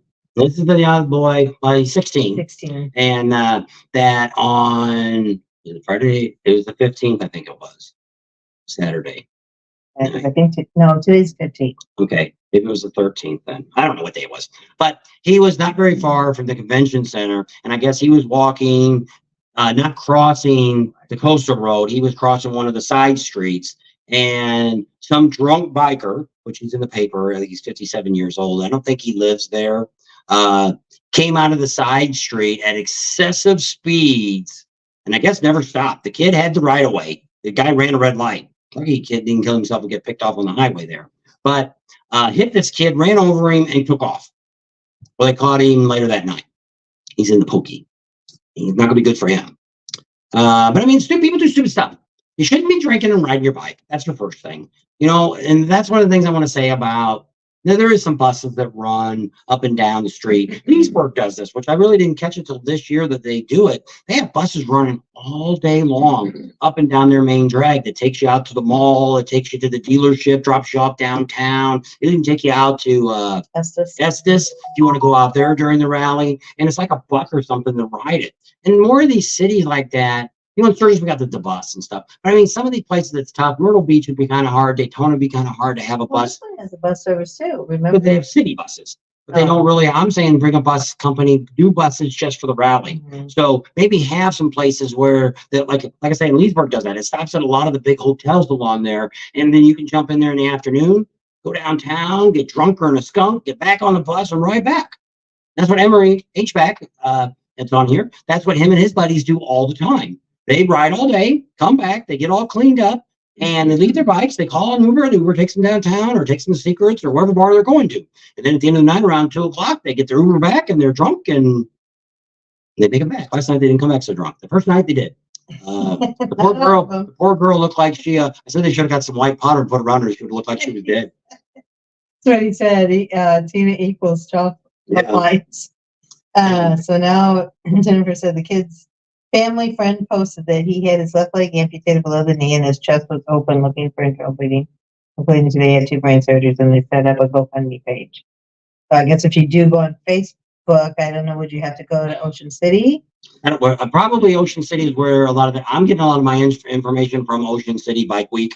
There's some information there. That's where I got about this accident and stuff. There's some other ones out there. There's actually a police blotter that some people have put on there. Like the accident was downtown. Actually, Ryder X had been down there and he took some video, not of the accident, but of the accident scene. But there was parts thrown all over the road. So this bikes were, one of them was hauling all ass, probably doing 50, 60 miles an hour. Probably the one that ran into the other. Yeah, right outside of, the guy hadn't even gone a quarter of a mile before he hit this other bike and slammed in the back of and then somebody else I talked to owned the minivan that was parked on the side of the road, which was parked legally. But it's like, you could tell by the dent, it wasn't the bike dented, it was somebody's head went into the back of the tailgate of this SUV. Fortunately, it's a helmet state. So. But that one died. I'm figuring whoever one hit that, I'm assuming probably the guy that died would be my thought. Well, one was airlifted anyway. They brought the helicopter down there and flew him to the hospital. So both were hurt really bad. One just died right away. But one of them ended up probably their head went into the back of the SUV, and that's probably what broke their neck or whatever, and probably died instantly. But I don't know which one of those two died. But there was just a lot of accidents. We're hearing there could be as many as 15 to 20 people died. So we're going to get a follow-up here soon. They usually come out within a day or two. And Emmer HVAC lives in that area, and he's going to get us all the information so we can put a video out whenever it comes out. We're down there in Bikes Through the Barbecue. We'll do a special bulletin and let you know what the statistics are. If the city's got any kind of, issues with, maybe it's time to call it quits. And that's what's bad about it. And people don't realize this. You're going to somebody else's neighborhood. Some people live down there. There's retired people that live down there. People are working down there, and you're coming in here and thinking, it's Las Vegas, it's Sin City, we can do whatever we want. Well, even in Las Vegas, you can't do it all. But people think that when you're coming to another community, Daytona and stuff, why do these ass clowns drive through neighborhoods with their stereos full blast through neighborhoods, revving their bikes up at 3 o'clock in the morning? Some people have to get up and go to work the next day. Good thing would be somebody that would get out there with something and pop a few of them, and maybe that would stop. I'm not saying anything, but up with a rubber band or something, but it's just crazy how, I don't know, are you that drunk and you're that stupid you don't realize you're doing that? But when we go through back streets, if we're cutting through Sturgis or Daytona, I turn the radio completely off. And we ride through town, and I'm not revving my bike up. There's nobody to impress. I'm not trying to wake anybody up. Well, same thing at the campgrounds. There's always those morons that come in at 2 or 3 o'clock in the morning at the campground and do the same thing. Revving their bike up. One of these days, I'm going to get out of bed because I'm going to find out he's probably in a tent someplace, and I'm going to follow that guy. And then about 5 in the morning, I'm going to back my bike up to his tent and unzip it, and I'm going to blow my motor up. Honest to God, I'm going to blow it up right there in his tent, and I'll guarantee him I'll blow his freaking eardrums out, and I'll be laughing all the way to the bank. Say, shits and hells, ain't it? Paybacks can come back to you. But why do people do this kind of stuff? What do are you that drunk? If you're that drunk, you shouldn't be riding your bike in the first place. If you're that stupid, you shouldn't be riding a motorcycle. I would assume everybody's got halfway decent intelligence when we all ride motorcycles. And why people aren't considerate of other people. I'm at a rally, I can do what I want. Oh, I'm a big tough guy. No, you're not, because if you're doing crap like that, you ain't a big tough guy. Or he says, I don't know if I'm a biker or not. He has a gold wing, and he said, but I feel like a biker when I'm riding it. I don't consider myself an enthusiast. A lot of people use that word enthusiast. I'm not enthused about my motorcycle. I get on my bike and I ride. So I guess that makes me a bike rider, a biker. Motorcyclist, some people use that word. A lot of people think a biker is you got to be a 1%er. You got to be in a club. Once again, they don't call themselves that. They call themselves brothers. So that's not even, where some of these people come up with some of these ideas. It's Facebook. People come up with all this stuff. They think they're Einstein, and they know it all, and they see it all. And like I say, half these people have probably never even been in a motorcycle rally, and some probably don't even know a motorcycle. And they're out there just, that's what I do. I'm that guy that goes in there and looks at your profile, and I have all kinds of ways to get into your profile, even if it's locked. And I look at your pictures and all that kind of stuff. And I get these guys all the time when I post one of their pictures of what they look like or something on their feed. They're like, "Oh, you're a stalker. You're on social media, stupid. Everybody can see what you have." It's not that hard for me to Google your name and find you and find out where you live and everything else. Social media, there is anything that you want to know about somebody is on the internet nowadays. Right, Ron. So it's just really tough, and it's all these people think they're so tough behind their Facebook pages. It's like the guys in the cars, they do car rages and stuff, and all this kind of stuff. You don't see, like I say, it's just crazy stuff, and it's like people should be a little bit more considerate. Like I said, maybe Ocean City next year they'll just say that's it, we're done.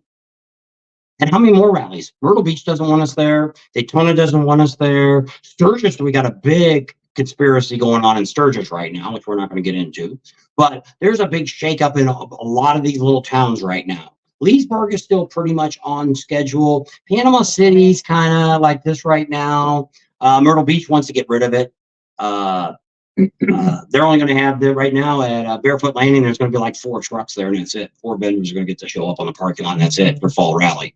So once again, a lot of them are all going to the Smoky Mountain Rally or whatever it's called. It's a new one to start. I think it's the second or third year. So a lot of people are starting to kind of go out that way. But I don't know. But I can say, it may not even, I think it might last 10 more years because a lot of us will be too old to ride bikes. But maybe it won't last because there's too many of the younger people and middle-aged people that are ruining it for everybody. They're cranking the stereos all the way up and they're chasing the neighbors out because you remember the people that vote on all of us coming there, aren't us. We're not there. It's the ones that live there. That's right. So you should think about that every rally you do. And this one might be too late. But I mean, for people to get this little kid to get hurt, even though he's 16 years old, he's still a kid. Got a long life now. Now he's got a little less a leg. And it's because of a stupid motorcycle rally and a stupid drunk guy on a motorcycle. We can blame it all. If the rally wasn't there, the kids would be still jumping and hopping and having a great time. We ruined his life. And you might say, well, I had nothing to do with it. Yes, we all have something to do with it. We're all in these bars. We see the people drinking, getting on their motorcycles, and you ain't saying nothing about it. So we're just as culprit. That guy was drinking someplace. He probably wasn't sitting home on his porch because he's not a local. So he's somewhere. Somebody was probably with him. I don't know if he was in a house, he was cutting through a subdivision. I don't know. I don't know all the instances of what happened. But if the motorcycle rally wasn't there, he'd still be just fine and dandy. And could somebody have stopped him? This guy? Probably. But how many friends of you know? We see him all the time in Sturgis, in some of these rallies. We don't stay out late. But I mean, there's people at this Seacrest at 8 or 9 o'clock, Secrets, that was 8 or 9 o'clock, and they couldn't even stand up anymore. Now, I don't know how they got there. They might have Ubered it. There's taxis out there. But it's like this girl that was on Facebook the other day. She got a ticket in Sturgis for DUI and reckless driving. And she said they had no excuse for pulling her over. And everybody kept saying, she goes, I drove under the speed limit. Okay, the speed limit's already down to 35 miles an hour. So you're already under that. You're very suspicious now. There's more people going over the speed limit. That's why they're getting tickets than under. And then she got reckless driving. So she must have been swerving. But how many drunks will tell you they can ride their bike? Or I can drive a car? I'm fine. That's right. Oh, I'm fine. I can stand up. Get on my bike. I'll straighten out. But we all see them. Well, it was like those TV commercials. Like, have the guy goes in the bathroom and he splashes water on his face. And his phone's His phone texts and says, water ain't going to do it. And then he's slapping his face and they're like, do you want me to call a ride or are you going to? But we all should think about that. Some of these bars, it's called Wet Brain, and then Neil says it's called No Brain. Mm-hmm. Same CVMA says just be neighborly. Tony's on, and Neil said that's too easy just to be neighborly. People don't get it. And it's really sad. Actually, we didn't really have too bad of customer service at most of the restaurants that we were at. It's back to where when you pay the bill, we never see them again. That is happening there. But pretty much most of the waiters and waitresses that we had at most of the restaurants were pretty tentative for us. As we were getting refills and stuff like that, even though it was getting a little busy and stuff. A couple times we had to ask for them to come back over and fill our drinks and stuff back up. But overall, it was the people there were very nice and considerate. Not much for people that would let you get out of traffic and stuff like that. It was just, but I mean, across the street. But you don't know, is it all tourists? Is it local people? I don't know down there. I don't spend enough time down like Panama City. Panama City gets screwed up on the weekend because the people that live on the real Panama live in Panama City, not Panama City Beach, come down on the weekend and drive around and nose to see what's going on every weekend. And they back all the traffic up.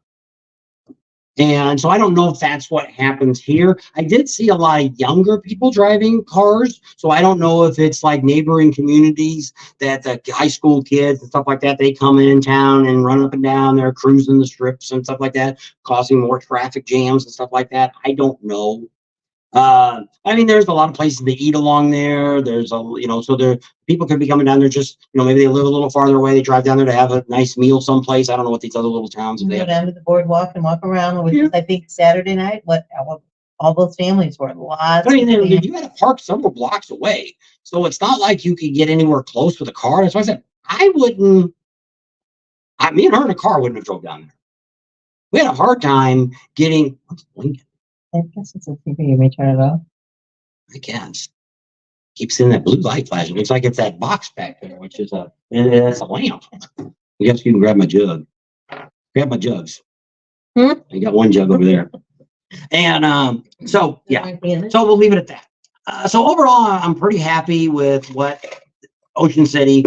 We're really considering next year because there's still some things I'd like to do that we haven't got to do yet. Like I say, maybe go up there and ride over that ferry. I'd like to go check out that Fish Tales place. There's probably a couple other cool bars there that I'd like to go check out. If you're seafood eater, lots of seafood there. It's kind of better than a lot of the other places along the coastline. So a lot of really good fish. We're not big fishy people. She did eat a clam. What was that thing you ate? Crab cake. That was more of a, they have a name for it. Maryland. Yeah, and it's very basic. And she ate it. It was okay. She didn't want to eat a whole one by herself, but she took a taste and said it wasn't too bad. But it wasn't enough to eat it all. So it wasn't that good. One of the people there, they finished it off. And so she did try it. I didn't do it. We're just not big fishy people. She's had lobster and crab and stuff like that before, and she never cared for any of that back anywhere we ate it before. So we're just codfish eaters, usually more or less is what we eat when it comes to fish stuff. I don't eat clams or anything like that, or shrimp or anything. I used to eat some Popcorn shrimp. yeah, popcorn shrimp. I ate a long time ago, probably 30 years ago, and it wasn't too bad. But it wasn't bad. It was a little fishy, the crab cake, so that's why I couldn't eat a whole lot. And then you could kind of see, I guess, the hunks of meat. To me, it looked like they're little. It was like, I don't know. It was just me. It didn't taste bad, but it wasn't good enough to finish it off. No, a bite or two, I was good. Oh, there's Keith on. Plenty of places to drink and eat and get sick in the parking lot. He didn't get sick. No. Somebody else looked like they were dead. No shoes on. At least she had clothes on. No. That may be posted soon in a video. Believe me, been there, done that. So I have no room. Nobody put a funnel in her mouth and poured alcohol down. No. They just just fit the hand right. We were neighbors. There you go. So yeah, overall, it was, like I said, I was pretty happy with it. Once again, it was the best weather you could have ever asked for at any rally. Wasn't too hot, wasn't too cold. And then we got to hang out with Ron and Keith and Joe, and so it was a good time. So this is different from what we normally do, because we normally don't have access to be with people all the time, because we're always got a mission that we're on. So here we kind of try to do it a little different, because one, we had already told them kind of where we wanted to ride to. So they were all already on board with going out and seeing the horses. The Oasis kind of came up at the last minute. We started hearing some fun stuff that was going on out there. Wasn't quite what I thought. They only had 2 midgets there. They call themselves midgets too, so that's why I'm using what they call themselves. But on the internet, it looked like they were going to have a bunch of things. Yeah, they were going to have a beauty contest or a fashion show. Yeah, fashion show they were going to do, and a whole bunch of stuff. There was 2 the whole time we were there. For a couple hours, there was only 2 there. So it was kind of weird. It wasn't what I was thinking, but I'd seen some stuff on Facebook and it looked like a lot of fun, and it was okay. It was good. It was that and a lot of people there. And Emery HVAC, that's what he said. He said he's been out there before. He said he'd never seen that many people. That's the biggest crowd he ever seen. And so we got shots of all that. So you'll be able to see that here in the next day or 2. We'll get those up. And so, but yeah, so it was hey Ray, that was pretty good. Ray's one of my son. And so we're just kind of wrapping up for all those that kind of came in. We're just kind of wrapping up our Ocean City Bikefest. And that's what I'm saying. The other thing was going on this weekend is Lake of the Ozarks had theirs. Which I don't really understand what's going on, but Lake of the Ozarks is really getting organized really well. They got a lot of new events. They had a flat track racing this year. The Buffalo Chip came out there and they had a ride, all kinds of stuff going on, but there's no big freaking vendors out there. They're all here in Ocean City and they're not going out there. So that's the part when you start looking at rallies like this. Now it doesn't, some people say, well, I don't care if there's vendors or not. Well, that's fine. But I always say that's one of the things that make a rally great is, one, it's vendors, good riding, and the people that go to the rally, and also the towns that surround it. What makes Lake of the Ozarks different is because Lake of the Ozarks is the hottest spot probably next to Miami during the summer. They got the biggest party lake you've ever seen. It's wild, it's crazy. They got all these nightclubs that are on the water. So they were already set up. So why they had the bike week here after Labor Day? Because after Labor Day, the lake dies. There's not much going on out there. Other than that, there's 10, 20, 30, 50,000 people out there. They actually have more shoreline in Lake of the Ozarks. It's a man-made lake made by the Corps of Engineers, more shoreline than the state of California has. We've been on that lake. We've been on it several times. We lived in Missouri. But what's bad about that, not really bad, the Lake of the Ozarks is just on the very edge. It's actually on the west end of the Ozarks. So it's not really, they don't really have that great of riding. It's okay. It's more scenic. We've rode around the lake and we've done stuff like that. But it's not hilly or anything. Like, you're not that deep into the Ozarks. Now, when you get in the Bikes, Blues, and Barbecue around Eureka Springs, you're pretty much in in the Ozarks. The Ozarks is an area that stretches about 3 or 4 states. Goes into Missouri. That's where Table Rock Lake is. That's where Branson, Missouri is. And there's all kinds of stuff. And it gets into Arkansas and Tennessee. It's just all right in that area. And there's it's like riding in the Smoky Mountains. There can be some really good riding. It's not like Sturgis, but it's good riding. Lake of the Ozarks is okay. But they've got these, and that's why I said one of the people one other YouTuber was talking about how they have such better bands. Well, they were comparing it to Jackal and what was the other band? Jasmine King. No, the one that got stolen from the Knuckle. Quiet Riot. Quiet Riot. And those are 2 bands. They said, why can't they get them? Well, we've noticed with Jackal, they're dying. They've been doing, when they used to have a TV show, Full Throttle, we used to go out there, it was packed. Now, when we go out there the last few years since they moved, they don't have a tenth of the crowd that they used to have. And some of these bands like that, they charge a lot of money.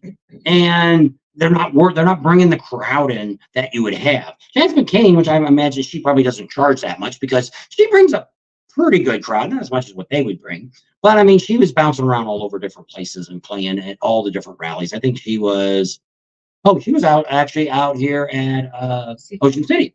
Yeah, she was. She was at several places that Jasmine Kane played. And so she was out this direction. But when you look at big bands, this area, well, not this area, Bikes, Blues, and Barbecue is what we were talking about. Bikes, Blues, and Barbecue. They were trying to compare that to Lake of the Ozarks. Well, Bikes, Blues, and Barbecue really isn't set up for a big venue. They do have, if you go over to Rogers, where it's at now, Walmart, which we're going to try to find out about that, if Walmart actually owns it or they sponsor the amphitheater. Because actually the Tuesday, in 2 days, Alice Cooper and Rob Zombie's got a big concert going on. They got there early. And but at Bikes, Blues, and Barbecue, there's really no big name bands that you probably would know of. But I don't know if that makes a difference. Down in Daytona, they really don't have any big name bands either. They're mostly local bands or tribute. Well, they know Teddy Morris, and they've always had Jackal because they give that bike away. He plays that night. But to me, if you're all heard me say this, if you're really only coming for the concerts, you ought to stay home. There's a hell of a lot better places to go to a concert than standing in a field watching a band play and use Johnny on the spots and no place to wash your hands, stand in line for everything, where you can pay a little bit better money and go to a theater. It's got great seats in it. It's got flushable bathrooms in it. They got a hand cleaner. They got something you can actually wash your hands with and dry your hands with, and get some decent, better food than you're going to get at a fair, which is what you're really getting at a bike rally is fair food. And so it's like, it just drives me crazy when people whine and cry that they don't have the big bands. And the reason they don't do it is because you don't pay enough money. Even, when you sit down and think about it, some of these people like Kid Rock, he's between $300,000 and $500,000. So figure that out. Even if you're paying $100 a ticket, how many people do you need to go? You're not even going to fit those inside that fence. So you don't end up with it. Oh, the Buffalo Chip makes that kind of money. Not off of just the concert. They're making money off of a lot of other things. But we also look for sponsors. See, that's what happens with most of these concerts is Progressive or Bud Light or Law Tigers or whoever it might be. It's giving the promoter cash money to put for whatever they want to spend it on, to put the banners up and put their name on the stage. Like if you go to Buffalo Chip, it's got Progressive up there. They paid a lot of money for that. Millions and millions and millions of dollars to get their name plastered all over the Buffalo Chip. All about money. But that money then in turns is what brings those bands in. That's how they get that. Places like the Iron Horse, they couldn't afford to bring that kind of bands in. They just couldn't do it. But like I say, this year in Sturgis, we didn't listen to a band at all. We never watched any band play a whole song. And there was a bunch of people who wanted to go to the couple that was going to be at the Knuckle. They had a couple of people we wanted to go see, Asia and somebody else. And then there was a couple at the Iron Horse we wanted to go see, that Ella King She was there, El King, and somebody I'm else. going to see General. Yeah. Never seen him. I'd like to have seen that concert. We were there, but started lightning. We're like, I'm not dealing with the rain. Plus, there's no place for her to sit. She can't stand that long. So it's like, She listened to it last year because we were staying there and we had the golf cart. Yeah. So we could pull in and I could sit in the golf cart and we could watch it. Yeah. So that worked out all right. So, but in this case, standing, I'm not interested. And people whined about that at the Buffalo Chip. Is it a golf cart rally or what? One of these days, all you guys that complain about the trailers and you complain about the side-by-sides and you complain about the golf carts will be dead. And then you'll have all this to yourself. As long as you don't have to buy a golf cart because you're getting older, or you got to get a trailer because your leg's bad now and you can't, it's too tough to ride a bike that far, or whatever your ailments might be. Hopefully you'll still be riding your bike in there every day. And remember, all of us will be gone. So that'll be about 75% of the people that go to motorcycle rallies now. So you'll have those young kids, those new kids now, all these 16-year-old kids are buying motorcycles like there's no tomorrow. They're selling millions of motorcycles a day in the United States to young people. This is almost, they're saying this is like the 70s and the 80s when Harley went wild and got crazy. And then when we got into the 2000s, all these old guys were buying the baggers and they were selling. It's happening right now with the young kids. They are buying it up. And all these young kids now are going to be at the rallies next year. See? That's what y'all think. Good luck with that. It's just like me. I don't know how much longer I'm going to. I don't ride as good as today as I did 10 years ago. I can feel it in my legs. I can feel I don't handle it as good as I used to. I don't know. I think I got dirt in. I think maybe I got, it was already getting a little bloodshot, but now it looks like it's bleeding inside. I think I got some, when we went to the Oasis, and we went around the back, we want to go to this little bridge. They got a parking lot back there. The dust was this thick. And Ryder X got it. He's got it in he got a bottle of water, pretty much spit it all out, blew it out his nose, everything else, because he's like, I'm in my lungs. I can't get it out. And so last night when I was sleeping, I rubbed my eye and boy, it really hurt. So I think something's in my eye. It still kind of hurts when I push on it. So we're gonna put some junk in it when we go to bed and rinse it in the shower here and see if that helps it any. If not, I can still see it. Looks all right. Looks all right. But it doesn't look very good at the bottom. Don't know what to say. Life goes on. Gotta die someday. Well, it's not an infection. It's just what it is. She thinks I'm having strokes. That's what I think. No, I like close group meetups. I know. Sebastian Biker, did you go down to Lake of the Ozarks? No, I don't think he went this year. I know he's not going to go to Bike Cruise and Barbecue, but I didn't know if he went to the Ozarks, so it's probably a little closer for him. Yeah. That's what I do. I do big bands. Leo says he doesn't go for the big bands either. There's David Eastwood. See, David. And so when you look at all this, like I say, everybody's different when they go to a rally, why you go. Some people go just to drink. Get with their buddies, get drunk, get stupid. And that's part of the fun of doing it. And there's nothing wrong with that. Just do it responsibly. Yeah. Emery and HVAC and them, they got pretty plastered there because it's Friday night. But they never rode their motorcycles. They got Ubered back. They got back about 4 a.m. She puked all night long. I think she also puked the next day, all day long, because she didn't come out at all. And she finally came out, maybe. Yeah, she finally ate something. And but I mean, that's part of you learn and live. One of the reasons we don't really drink, actually they had a lot of frozen drinks in a lot of the restaurants I seen. And one was called the orange slush, and I'm like, man, that sounds really good. I see that too. I said, I wonder what's in that. And but I'm like, we just don't need to drink anything. And you don't have, but it is when you drink, you get a little more loosered up. You can have a little bit more fun. So like we're standing around this bar with Ryder X, and he's not drinking anything either. And it's not real exciting. There's a band, some drunk people almost falling on us and stuff. And we stood around there, and I said, well, let's just kind of walk in over here, and we'll take a look through the whole place. We went all the way to the other end. It looks like a boat in the front, which I think is more for the winter time when they close the part up. Because that's not out in the open. Yeah. And but it was kind of cool. We looked around there. He kind of went upstairs and it was closed off, and he just kind of explored the place a little bit. And it was okay. And then we went back by the band, and we're both all standing there, and I think this is one of those venues where you have to be drinking, enjoy yourself here, because it was just a big old party, and I can't dance anymore. I mean, I don't have to drink to dance, but I can't dance anymore. So it's not fun for me because I want to be out there dancing. Well, these are bands you don't know who they are. and I don't go to listen to a band. Playing some good songs. Yeah, but I mean, I'm not going to sit there for 4 hours and listen to their whole set. Well, one, you couldn't sit, you had to stand. I'm not going to stand there for 4 hours. I'm not going to stand there for an hour. There wasn't anything really going on. And it's like, it is what it is. I got what I wanted. I came there to get some footage of what the people were there and what they're doing and things like that. And I got that. And that's what I'm happy about. We're not big party people to start with. We've had some fun down in New Orleans years ago, but we don't really drink like that anymore. And so we don't really have those issues.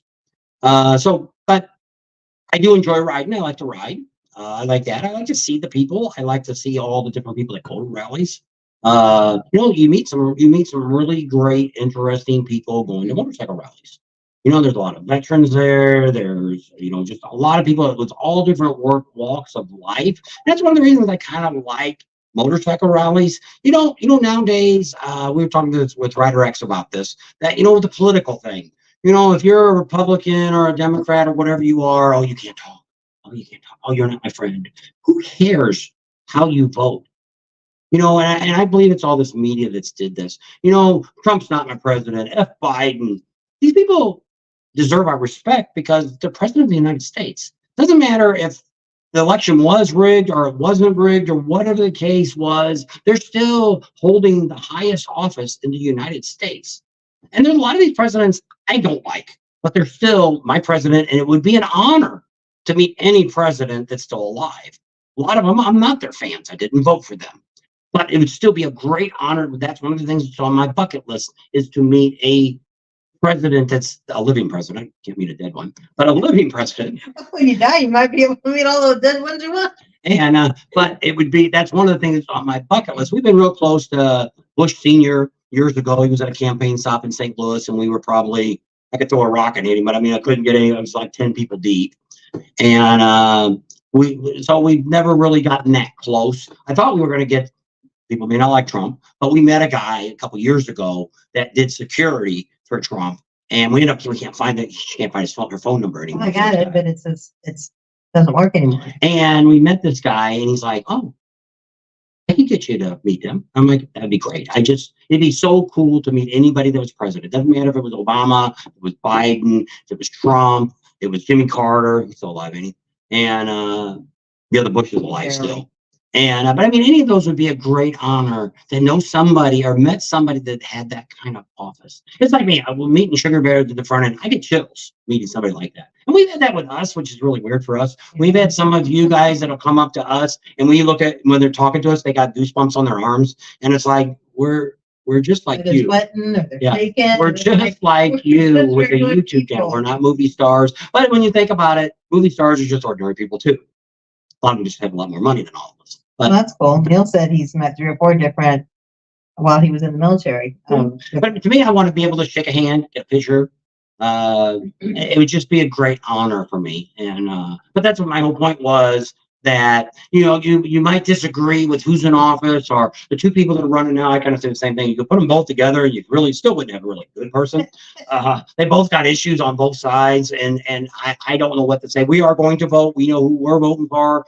But I mean, there's no reason to hate somebody because they voted. Now there could have been another possible shooting today for Trump.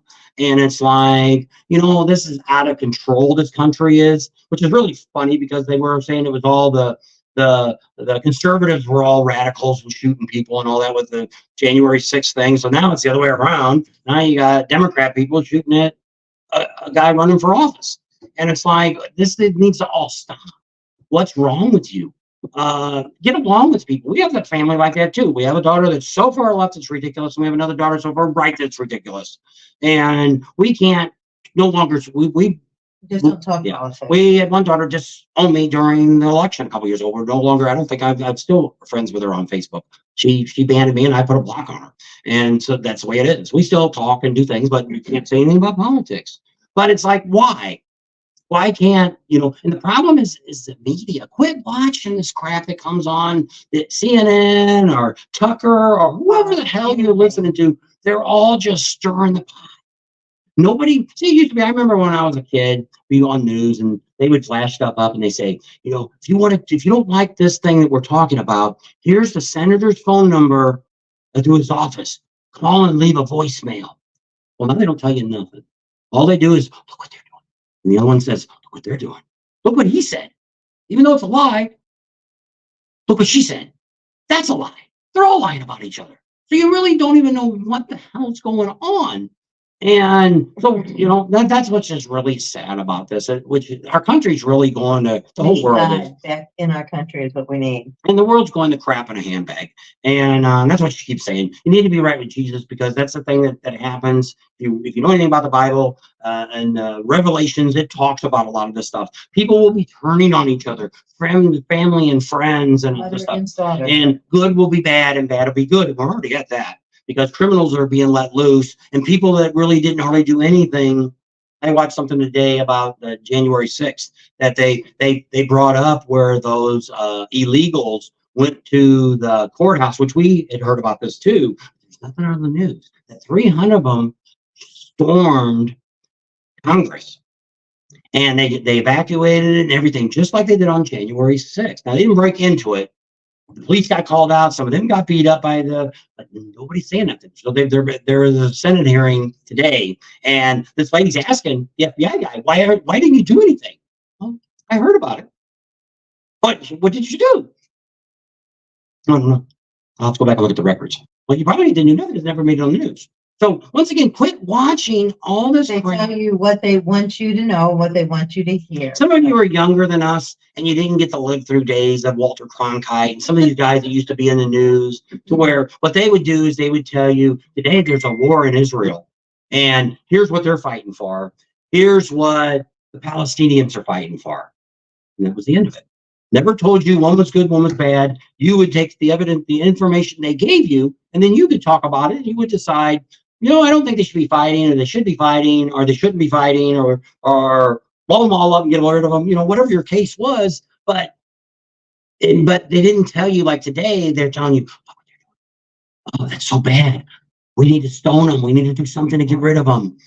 Ray says that everybody should do their own research and don't listen to the fake media. Okay. And do a lot of research. Don't look at we were talking to this week was bringing up some stuff, and they were bringing up stuff with some of these crazy left-wing or right-wing activist groups. And I'm like, that is not a news source. What I like to do is if I'm looking at something, I like to look at both sides. I might look at the New York Times. Then I might look at Fox News. I might look to see what Tucker's saying. I might look to see what CNN's saying. I might go to, what's that other search group?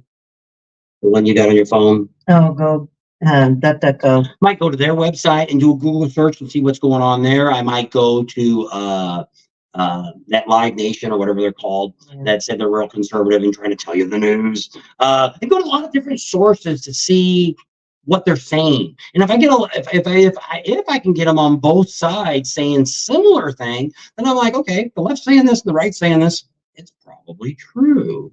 But I mean, it's just a lot of the stuff I do research, like this 2025 thing Trump's supposed to be doing. And I Googled it.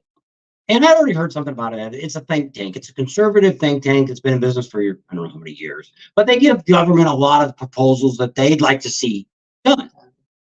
Very, very far right conservative. Some stuff is probably pretty reasonable. Some stuff is crazy stuff.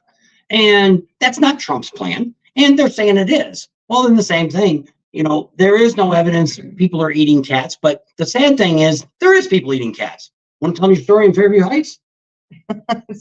She probably ate cat. A long time ago. The Chinese restaurants, all the Chinese restaurants back in the 1980s in Fairview Heights, Illinois, were cooking cats and putting it in their Chinese food. And you can go and look that one up. Fairview Heights, Illinois, about 80, you were pregnant with Mindy. What year was it? 84, 85. There you go. 1984, 85, Fairview Heights, Illinois, Chinese restaurants closed for feeding customers cats. There you go. I got the proof. She lived through it. She quit eating Chinese food. She only eats rice now. She don't know if she ate cat, but the places that got all closed up, she ate there. They were right about where. But there is a lot of other cultures that eat different things that we eat. It's India that don't eat cows. Yeah. What's the ones don't eat pigs? Usually the Jewish people. Yeah, don't eat pigs.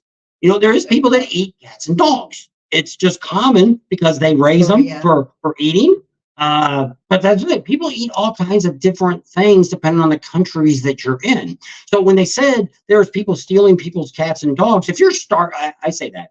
If we went into, because she always said that, the thing that could kill the world would be if they shut down our grids. No electricity, no water, no groceries, no phones, no internet, no nothing. It's going to take about less than 30 days and everybody's going to be out of food. People's going to eat each other. First, they're going to eat their animals that they have, whatever they are. Your cat, your dog, you're either going to die or you're going to eat them. And most people are probably going to eat what they have to stay alive. People are going to probably eat their neighbors, you know, whatever it takes, because people get to the point where they'll do whatever it takes to live. And they don't draw a line. To me, I'm at that point. I'd rather go outside with a gun and have a bunch of people shoot me and be over with it. I don't want to go through all that crazy stuff. I don't want to eat a neighbor. I don't want to eat the dog. I don't want to live through all that. But we could end up with that someday. And some of these countries are like that. They don't, you know, you look at some of the stuff that's going over there in Israel and Palestine. You know, there's probably a lot of places that aren't getting any food. You don't see any dogs or cats running around in any of that restaurant studio. Not saying they did, but Thailand's a scary eating place out in the restaurants. Yeah. So like I say, I'm not saying that it's true, but what happened in that situation was I was on Facebook and somebody wrote this thing and said JD Vance was posting this on X that he was saying he has proof. Well, the article that had didn't say that. It said that he had these people calling his office saying this happened. And if they did do this, this would be really bad. So I decided I'm going to go to X and see what it really says. I'm not an X guy.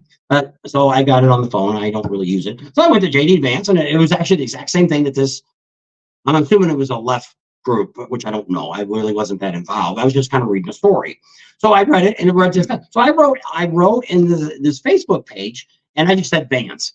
And I said, this Vance, I went to X and I read this. It doesn't say that he has proof.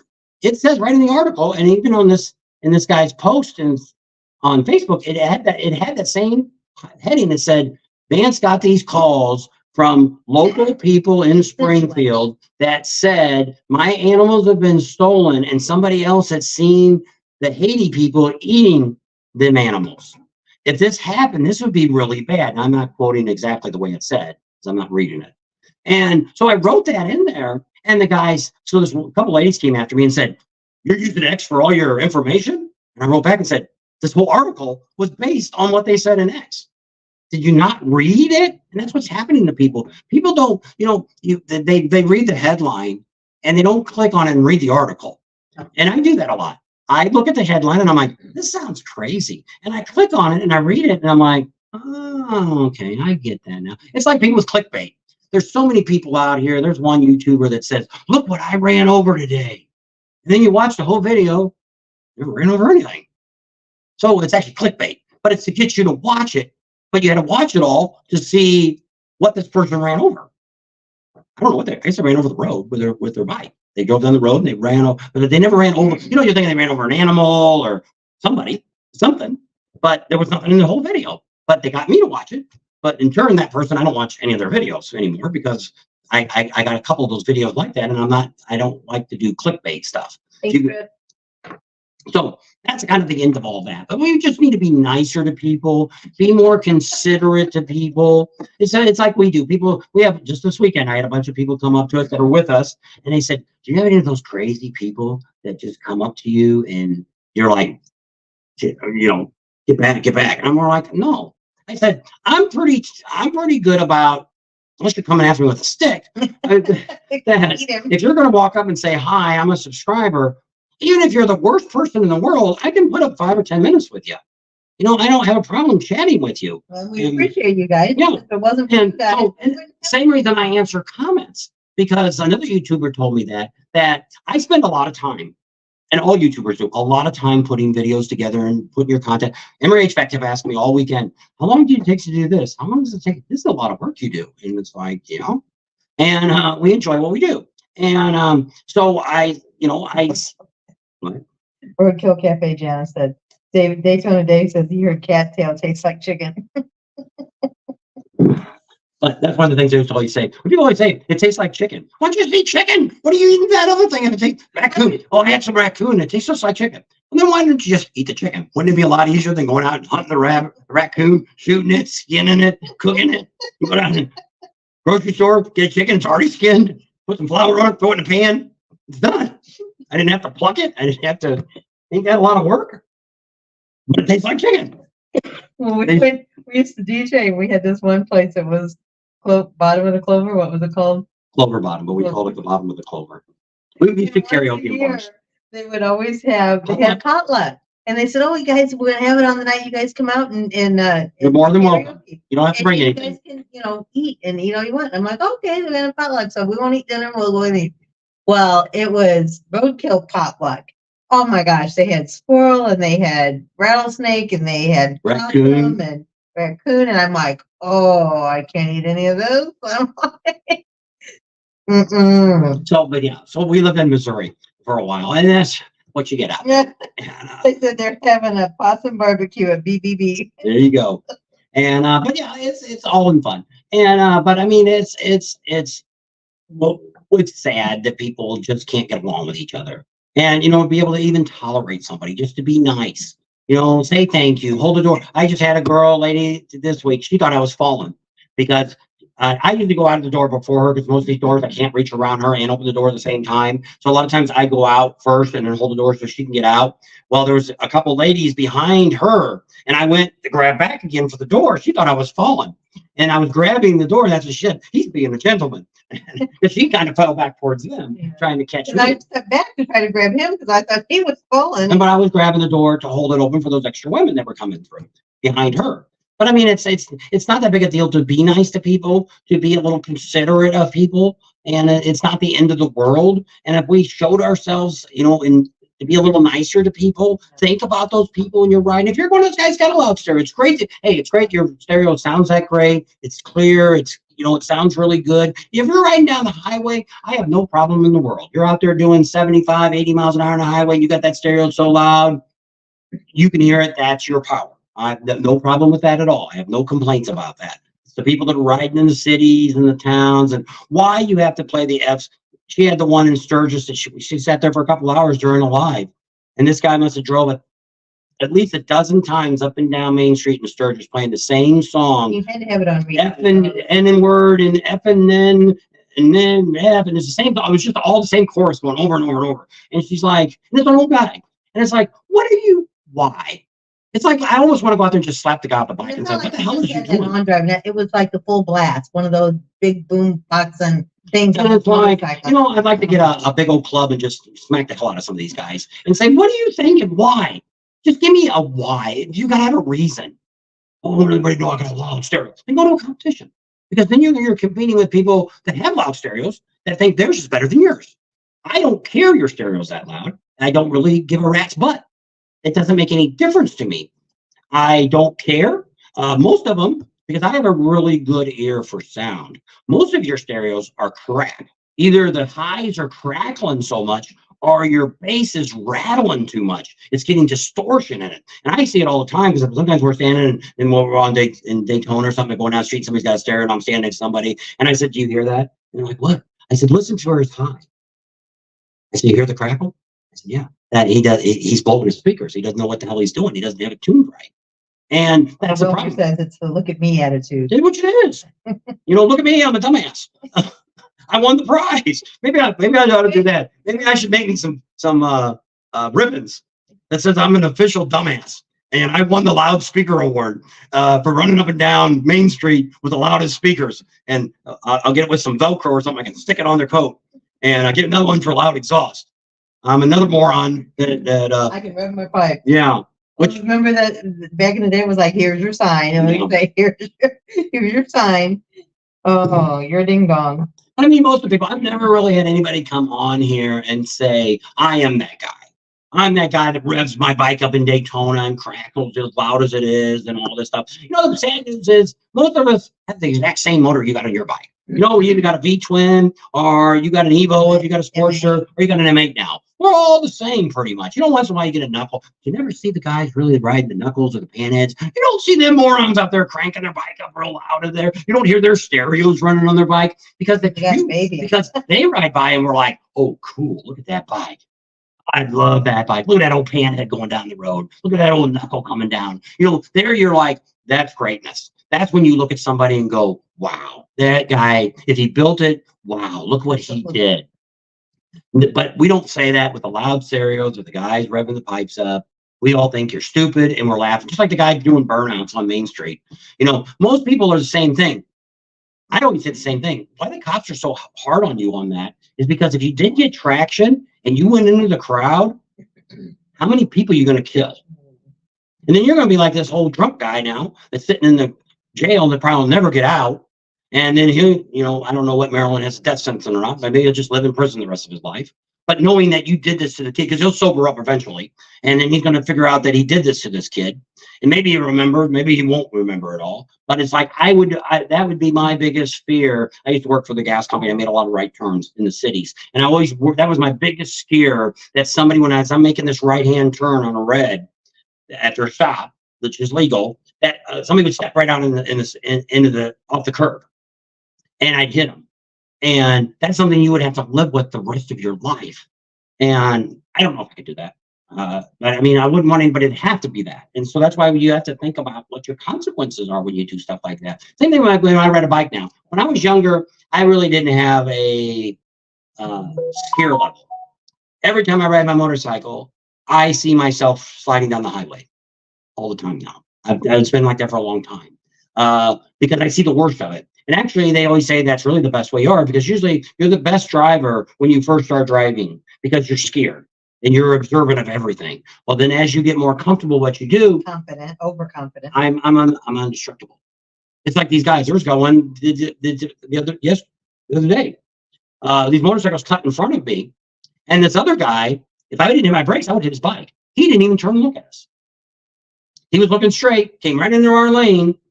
I don't think he even had mirrors on his bike. It was an older chopper looking thing. It was like a Sportster or something. It was a piece of junk, but it wasn't one of those bikes you look at, wow, it looked like, how's that thing even running? You know? But I mean, the guy didn't even look back at us. And so he had no idea. If I would have hit him, it would have been his fault because he came over in our lane. I would have hit him. I would have T-boned him. So he was coming in our lane, no turn signal, nothing else. But of course, he's following his other 5 buddies that cut through, and they were the ones that were doing the splitting lanes all the way down the coastal highway. So, but yeah, this was probably the worst that I've seen stupid motorcycle riders. Not paying attention. That many of them at one time. Usually like in Sturgis or Daytona or Myrtle Beach or wherever, you see 1 or 2 now and then do something stupid, but not hundreds of people. Here, it's hard to find people that are actually riding decent this trip. Which I know there's a lot of you out there were. A lot of you might have just said, that's why we Uber. Like we seen one day, it was like early 4 or 5 o'clock in the afternoon. All these people were standing at the bus stop at one of the hotels. It was up on the other side of Secrets, back that way. And they all were dressed like bikers or enthusiasts, whatever you want to call them. And I'm like, oh, that's kind of neat. They're probably going to go down to the inlet and ride the bus, community service. And, you know, they're concerned about, you know, not getting in a car or a motorcycle and driving drunk. Very considerate for themselves. Nothing else? Well, they're talking about what they call crawdads and crayfish and mud bugs and all different kinds of stuff. And so they may get all political and everything on you today, but we kind of got into issues where people just need to be more considerate of others. You need to, you know, if somebody says something that, you know, maybe they're trying to be funny. And I'm bad about that. That's one of the reasons she usually talks to everybody before I talk to you first. Because I have a very low tolerance for people. You say something stupid to me, and I usually come back with something really stupider than what you said. And I don't care. I have that bad attitude that I don't really. People say things about me, and I really don't care. You know, he don't know how to ride his motorcycle. That's fine. I'll be happy to go riding with you and see how much better rider you are than me. Maybe you are, maybe you're not. But you can't say I'm not a good motorcycle rider if you don't know. Oh, he does do this. There's people that say things about me versus her. You don't know nothing about our personal life. We've been married 45 years, been together 47 years. You have no idea about our life and what we've lived through since high school. We dated in high school for 2 years, and there isn't much we haven't seen or done in our lifetime. Or gone through. Yeah. So we've gone through the bad, the good, the ugly, all that stuff. And we had 2 twins die. Our first 2 died. And so we've lived through that. Didn't normally want to say that, but it did. Have you done anything with your chopper yet? Nope, not till we get home. It was too hot. That was problem at home. We're hoping when I get home, I have several things I need to get done. We have these ATVs I need to get rid of. 2 Japanese ones or Chinese ones and a Polaris I'm going to get rid of. And the carburetors are screwed up. I drained them and I don't know what's wrong with them. I found them on Amazon. I can get them for under 20 bucks. So, but I got to measure the inside of the bore. So I got a micrometer in millimeters. And so when I get home, I'm probably going to do that first, get the carburetors ordered. If it's cool enough, what I have to do with the choppers, I have to pull the cylinders off. And I got to send them out and get the pressure relief valves put in. So we'll do all that in one day. I'm one of these guys that if I start a project, I have to finish it in the same day. So I'm going to tear it all apart one day, not tear it apart and put it back together the same day because I have to ship them off and it'll take a month to get them back. So I'll tear it all apart. I also, at that time, I need to change the starter out. So I'm going to put a high torque starter in it, which I have to tear the other side of the motor off for that. So we'll be doing that too. Just depending on, I have to look at it and see how it does. I may end up deciding I'll wait on the starter until I put the cylinders back together. So that way I'm not thinking of trying to do 2 things at once. And so I got to get that done. I don't know when that's done. I'd like that. My goal is, if everything goes right, I'd like to have it done, have the bike up, running, and everything's good that I can ride it before Daytona Bike Week. My dream is to take it to Daytona Bike Week, put it in Willie's Chopper Time show. I don't care if I win. Don't care anything. I just want to have my own bike. I want to ride it in, ride it out. There'll be a for sale sign on. It is for sale once I get it done. Because I want another project. I have no interest. If we don't get into the vet building bikes, which we'll know probably by January if that's going to happen or not. If it doesn't happen, not a big deal. Well, it is a big deal. But we'll go out and I will be buying bikes, fixing them up, and selling them. We'll buy some wreck bikes or buy whatever. Maybe it'll be a chopper. Maybe it'll be a street glide. It's all going to be Harleys. I'm not doing anything other than Harleys. Since I can get parts for Harleys easier. We may be getting some that we're buying just for motors. Tear these motors apart, different things like that. What we're trying to do is get to where I can have good content when rallies are not going on. Because when we don't have a rally going on, I go to crap in a handbag. We just don't get viewers. I got a video the other day and 400 views. It wasn't even worth me even getting up that morning to even start doing a video. It's sad when you only make $10 or $20 on a video anyway, but at least there's a little bit of you did something out of it. And we don't do this for the money. There is, most people, unless you get to where your videos are 50,000 views on every video you put out, you're not really making any money. It's so cool to come out to see you guys and to give you guys information. So we love giving it. Those 2 things we do. I'm not really a motorcycle guy. Be honest with you. I have had motorcycles pretty much all my life. I've rode a lot of bikes. I've never really tore into any motorcycle. I can put shocks on. I can change the exhaust. I can do wiring, lighting, stuff. Same as working on a car. There's nothing to do. Brakes. I've done all that. I've done that for years. But I've never really torn the motor or the transmission or anything like that, which I'm going to be doing here in the next year, one way or the other. So we'll be doing other things. And the nice thing I got is I've got enough feedback that I can get from all the vendors that I've dealt with, Speeds and Sasha. He's offered to help us if there's any problems that I have with a like my chopper that I'm working on. He said, make a video and send it to me and we'll talk about it. And if you have any problems, you have any questions, I can help you. And so I got a lot of that support out there in the community that will help me do a lot of this. We do have people that if we get into veterans, they're going to give us parts for the bikes to fix them up. We're not going to build anything. You're not building choppers or anything like that if we do a veteran build. I don't know if you have the tools. There's not that many tools that I have to have. I have a full set of mechanical tools.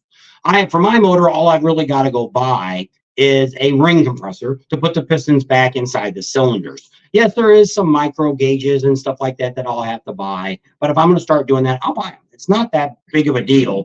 I've got enough connections with different companies that we deal with now that I can go in there and get stuff and almost at cost that you couldn't get, but I can get because I've got this great relationship with these people. So buying tools isn't a big thing. I was an auto mechanic for about 25 years working on automotive, and I've sold my first set of tools, but even now I probably got more than enough. $10,000 or $20,000 of tools. And I got a lot of, it's we already got the lift. That's the hardest thing, get me off the floor, hurt my back and stuff like that. I got welders, I got a MIG welder, I got an arc welder, I've got things like that if I want to weld the frame or something like that. I used to MIG weld a lot.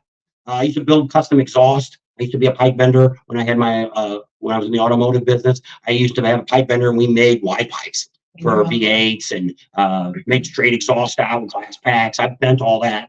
Most of you bent by hand. Because you didn't have schematics for a lot of the custom build stuff. They only had it for stock stuff. So you'd have to make what you were going to make for the other side. So I've done it. But what I've done in my life is I worked for the gas company at the end.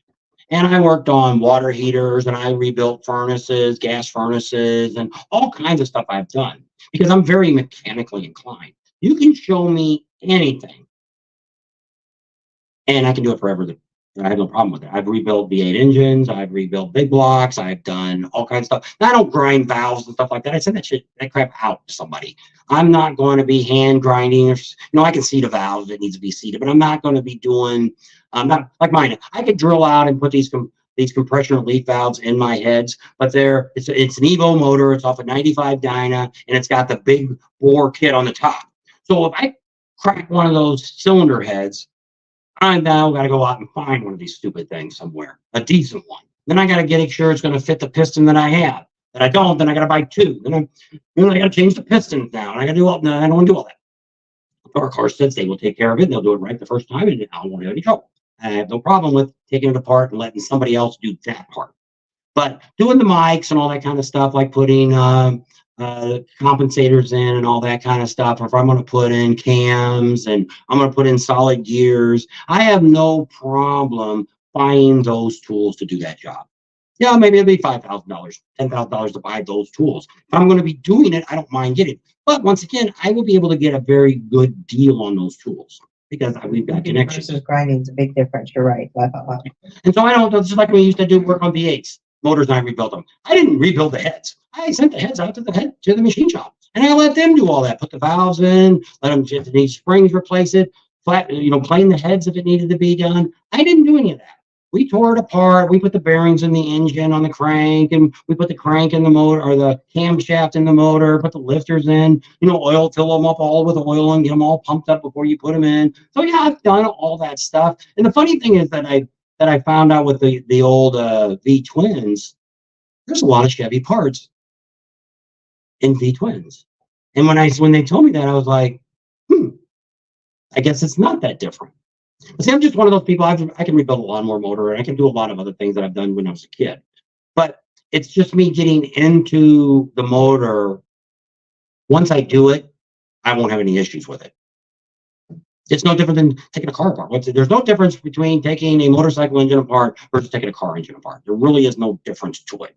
You just got to have the specs, have the specifications to be able to torque everything that you have, mic everything to make sure it's within in the factory specs, that you need to put something bigger in it or change something. But in most cases, same thing what I'm thinking about. We're thinking about buying some motorcycles that are totaled out. Maybe I could pick up a brand new M8 that has 500 miles and the guy totaled it out.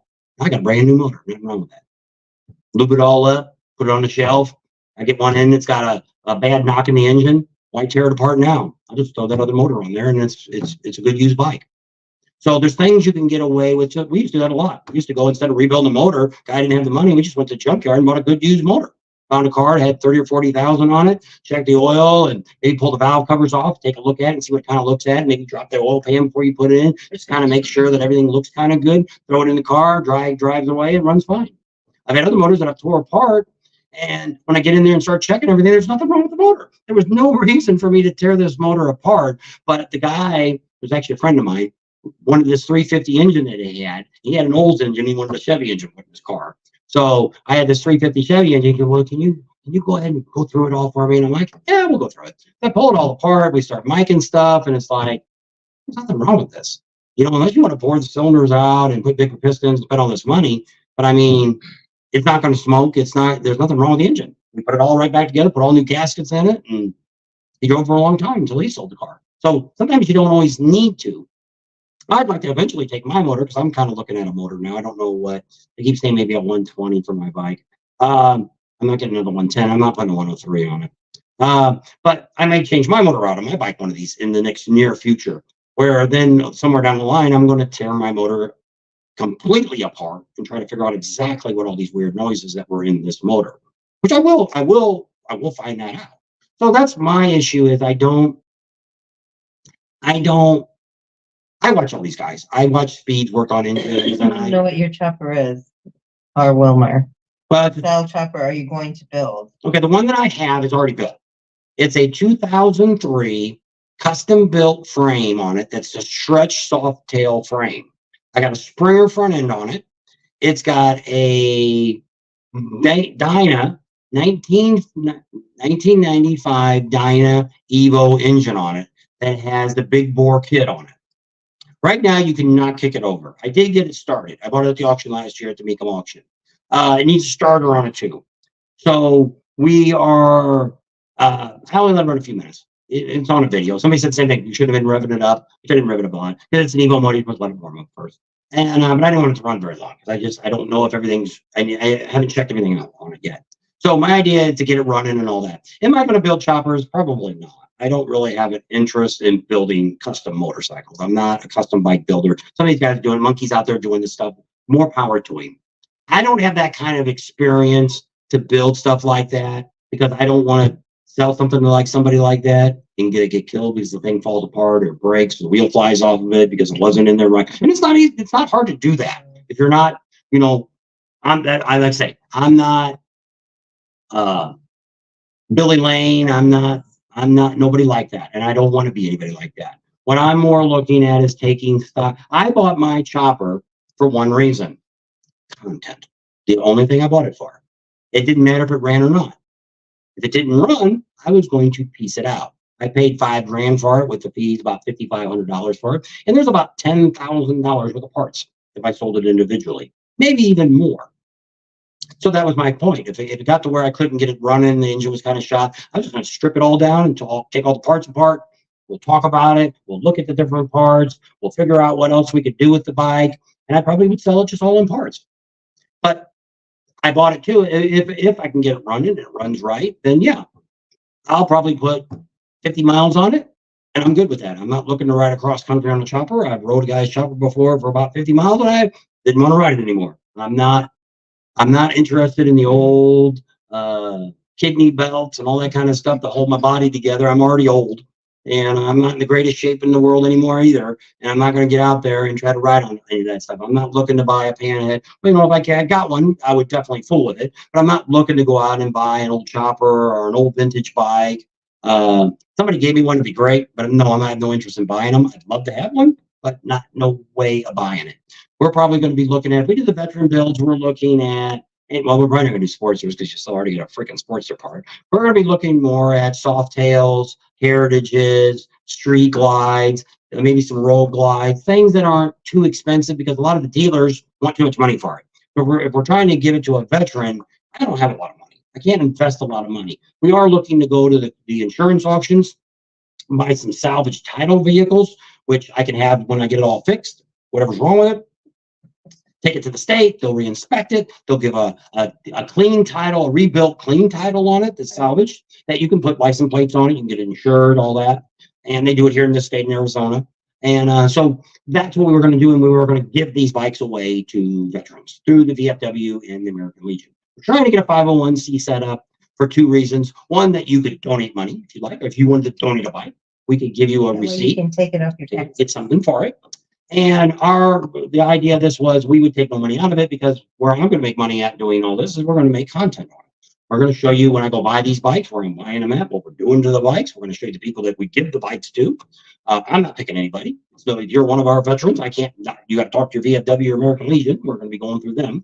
They're going to send me the people because I don't want anything to do with picking anybody. I'm not going to raffle them off and give the money away. I don't know how legal all that is. A lot of that is considered gambling.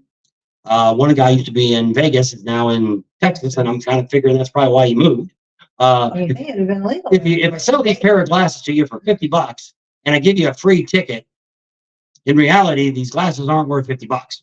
So in the end run, you are actually paying for a ticket. No matter how you get around it, you're buying a ticket.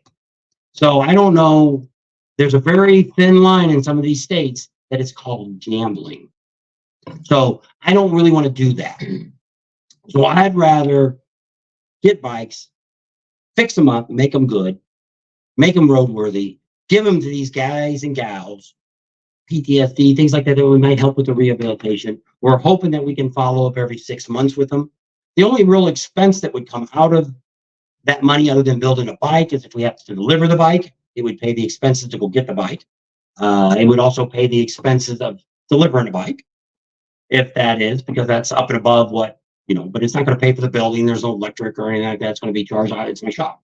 I'll be doing other things in there than just, No corporation fees or handling fees or paperwork fees, whatever. We're not looking to make money. The idea, even with this, we're not looking to make money doing YouTube either. We are looking at, as big as we've gotten, we're looking to maintain itself. We look for it to pay the bills of what this generates. This is a $112 hotel room. Somehow it got to be paid. I made $350 this month.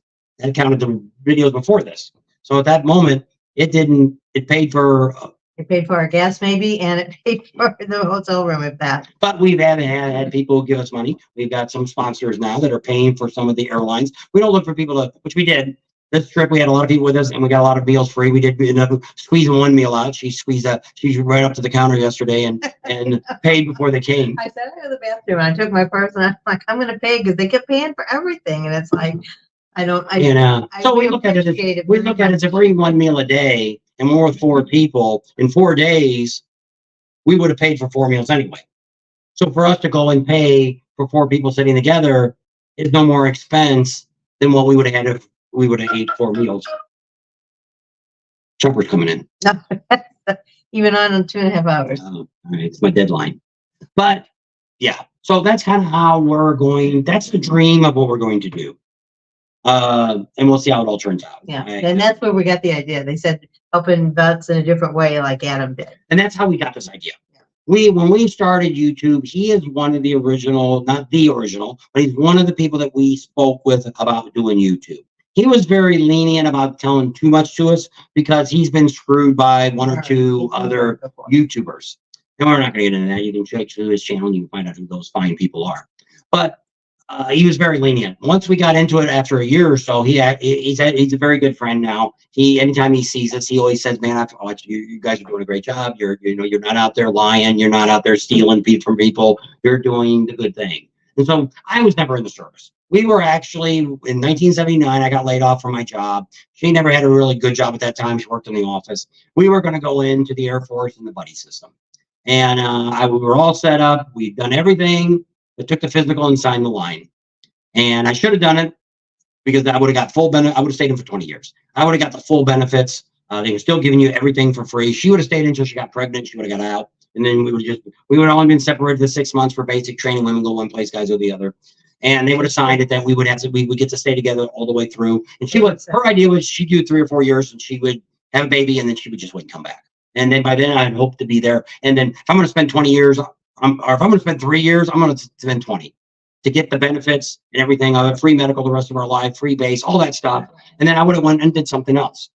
And I wish I would have done that because being an auto mechanic, there is no money being an auto mechanic. And they told him that once he took the test, they said, we want you to be an electrician. Yeah. Hey, he didn't want to be an electrician though, so I don't know. Which I would have. I know a lot more about electricity than I do working on cars, but that's another story. But my brother was an electrician too, but that's where he went. But that's what I wish I would have done. So we never really got to fight for this country. What should have, could have. And the veterans in the United States are just not treated very good. Now I did like, which I talked to veterans. When Trump was in office last time, I've asked probably 100 veterans, did you get better service than you did with Obama? And they all said yes. If I couldn't get in the vets, I could call my local doctors and they would get me in and they paid for it. And that's great. And that's what it should be. If we have anybody that's a military person that's sick, you don't have to be that you got Agent Orange. You should just have that free medical the rest of your life, because it doesn't matter if you fought in a war or if you just enlisted for the 3 years or whatever time you were in. You deserve the respect of the America. And, and we lived in California a short time being in a gas company. I have met so many foreigners in my life. It's ridiculous that I would have never, ever, I would say the Midwest, never. I've met Russians and I've met Cubans and I've met Germans and I've met people from all over the world. A lot of them have become here and became citizens in America. They did the right thing. And they all said the same thing and this is all during when Trump first came in the office and was going on and Obama and all that. That's when I was working for the gas company and I was out talking to all these people. And they would just tell me what this country really needs to do is you need to take all these people that are complaining about this country, put them on a one-way ticket to Russia, to Germany, to Cuba, Canada. with no money. Well, yeah, Canada too, with no money. 30 days. We'll send you a ticket in 30 days that you can come home. And they said everybody would come back here. Almost every one of these people I've talked to said, if you ask me to kiss the ground, I'll do it. You don't realize how great America is. And so I can see that through them. So we haven't traveled around the world. We've been to Canada, we've been to Mexico, but we haven't gone to all those other foreign countries. But I believe these people that tell me these stories. And it's just great. It's just like I've met people that, a guy, he's probably gone now, but a couple of years ago, he was like 99 years old. And he lived through a lot of that. He was a black guy. And some of the stories that he told me about the community, how it changed. And it was like, wow, and they're trying to get rid of all that. They're trying to get rid of our history and all that. And bad things have happened in our country. But that's a part of growing. We've done some things that we've done some things that sometimes I do something and I'm like, I shouldn't have done it like that. It wasn't a good choice. But you learn from that. I've always been one when I went to work for the gas company, I was 42 years old when we moved to California. And a lot of the people that when I went for my interview, they were younger than me. So the first thing I told them once they got ready to hire me, and I went to the first base that I was going to be working at, and I talked to the head guy there, which was younger than me. And I said, first of all, I want to tell you, I'm not your effing kid. And I said it in the way I was supposed to say it. So what are you talking about? Don't treat me like your kid. I'm an adult. I know what I'm doing. If you see me doing something wrong, you pull me aside and you tell me once. That will be all it will take to tell me. If you see me do it again, you can fire me. I have no problem with that. I Don't learned need to be scolded, don't need to be punished, right. don't need to be yelled I at. just need to be told, hey, we don't like you doing it like this. We want you to do it this way. No problem. You said that's what you want, as long as it's right. I will not do anything. That's my problem with you. I've probably worked for 50, 100 people. A lot. I have quit as quickly as an hour, and I really never worked for anybody more than a year until I worked for the gas company, because I can't put up with stupid people. Because if you're a supervisor and you tell me to do something that's unsafe, no. If I'm working on a car and they say, just do this, it'll get them by. No, I won't do it, because it's gonna fail very quickly and somebody could die. The brakes, the front end, there's a ball joint ready to fall out. Well, just go ahead and align it. You can't. There's too much play here. It would just be no, we need to get to $100 an hour. No, you got to get somebody else. I won't do it. Well, if you're not going to do it, well, then F you, I'm out of here. Back my truck up, put my toolbox on the back of the lift, slide in the back. I always had a pickup truck. Slide my toolbox in, tie it down, and out the driveway I went. Send me my check to my house.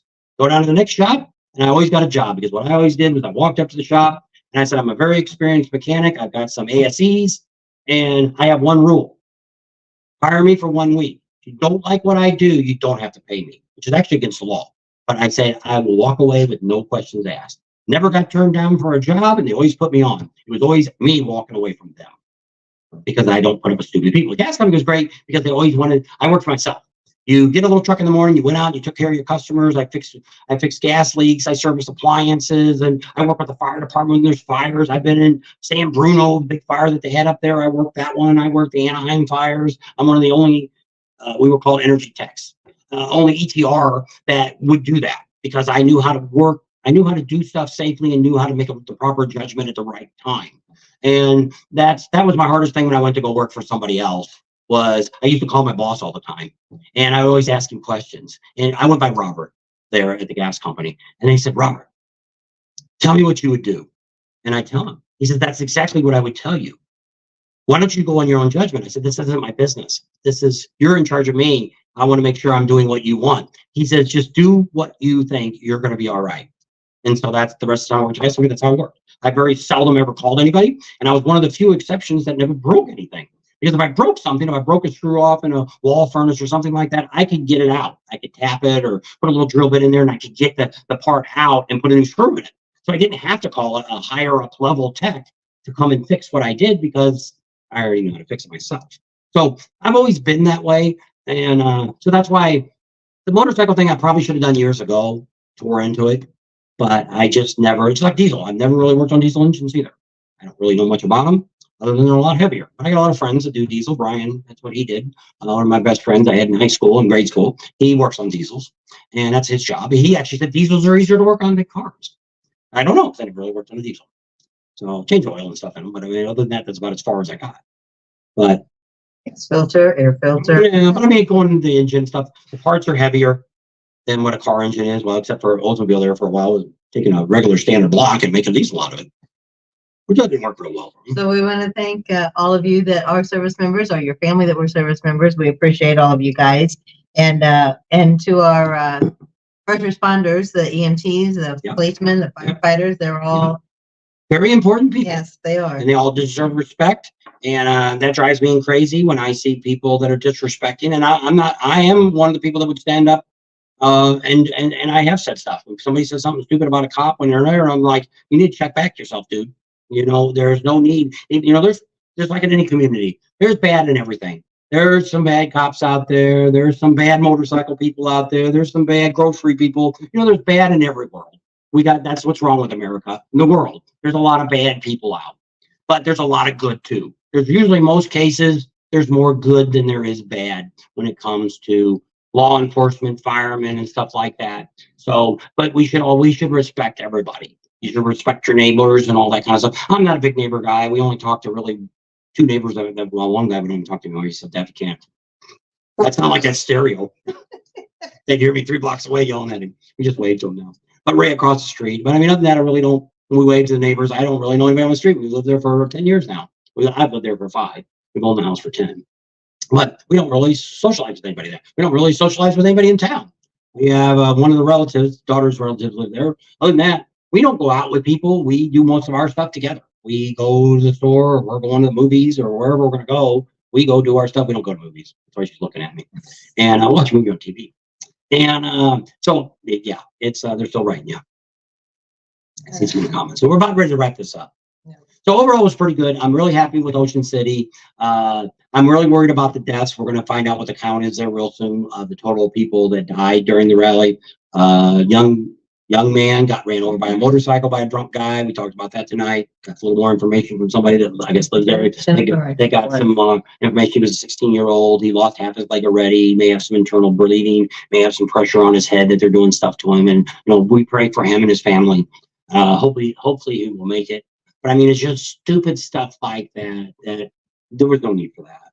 And if you're going to drink, Demon Sturgis now has got the Ubers they're allowing to come in and stuff like that. You really need to think about that. If you're having 1 or 2 beers, it's not the end of the world. It's kind of like when we talk to the Ormond police and Sturgis police. If you're having drinks, put some food with it. Drink some water. Yeah. Keep yourself kind of hydrated. Oh, it looks like we're about ready to die here. My phone's about ready to go. Mine, I had to plug. It can't be because it's plugged in. No, I don't see the battery. Well, oh no, it's loose as a goose. It's loose as a goose too. Hang on, trying to save our channel here before it totally dies here. It's not even pushed down. It's still really down. I don't know. I guess we're gonna wrap it up, or it totally dies on us. So thanks for hanging out with us. We appreciate all your service. Any of you guys that were service members, love all you guys. Subscribe to our channel if you haven't already. Share it with your family and friends. Give us a big thumbs up. Ring that bell for notifications, and we'll see you on the next video. There you go. Thanks for hanging out with us. And we're heading tomorrow morning to Bikes, Blues, and Barbecue. It doesn't start till Wednesday, but we'll be out there and we'll start giving some coverage on that. Probably on Tuesday, you'll start seeing some videos on that. So that'll be kind of exciting. That's really my second best rally. Looks like really good weather. And that'll make it really good. We'll be there for a full week and have a lot of fun. Going to show you a lot of stuff. Something you should put on your bucket list. I I like it. Harley Davidson's there. There'll be some demo trucks in both towns. Indian will have demo trucks out there. There may be some other ones, Kawasaki, Yamaha, Honda, maybe out there giving some demo rides and stuff. We'll be giving you all that stuff as we get there on Tuesday. We're going to be going around Rogers and getting all the information there that's going on. And then we're going to try to help them build their rally bigger and better. Where it went, it died.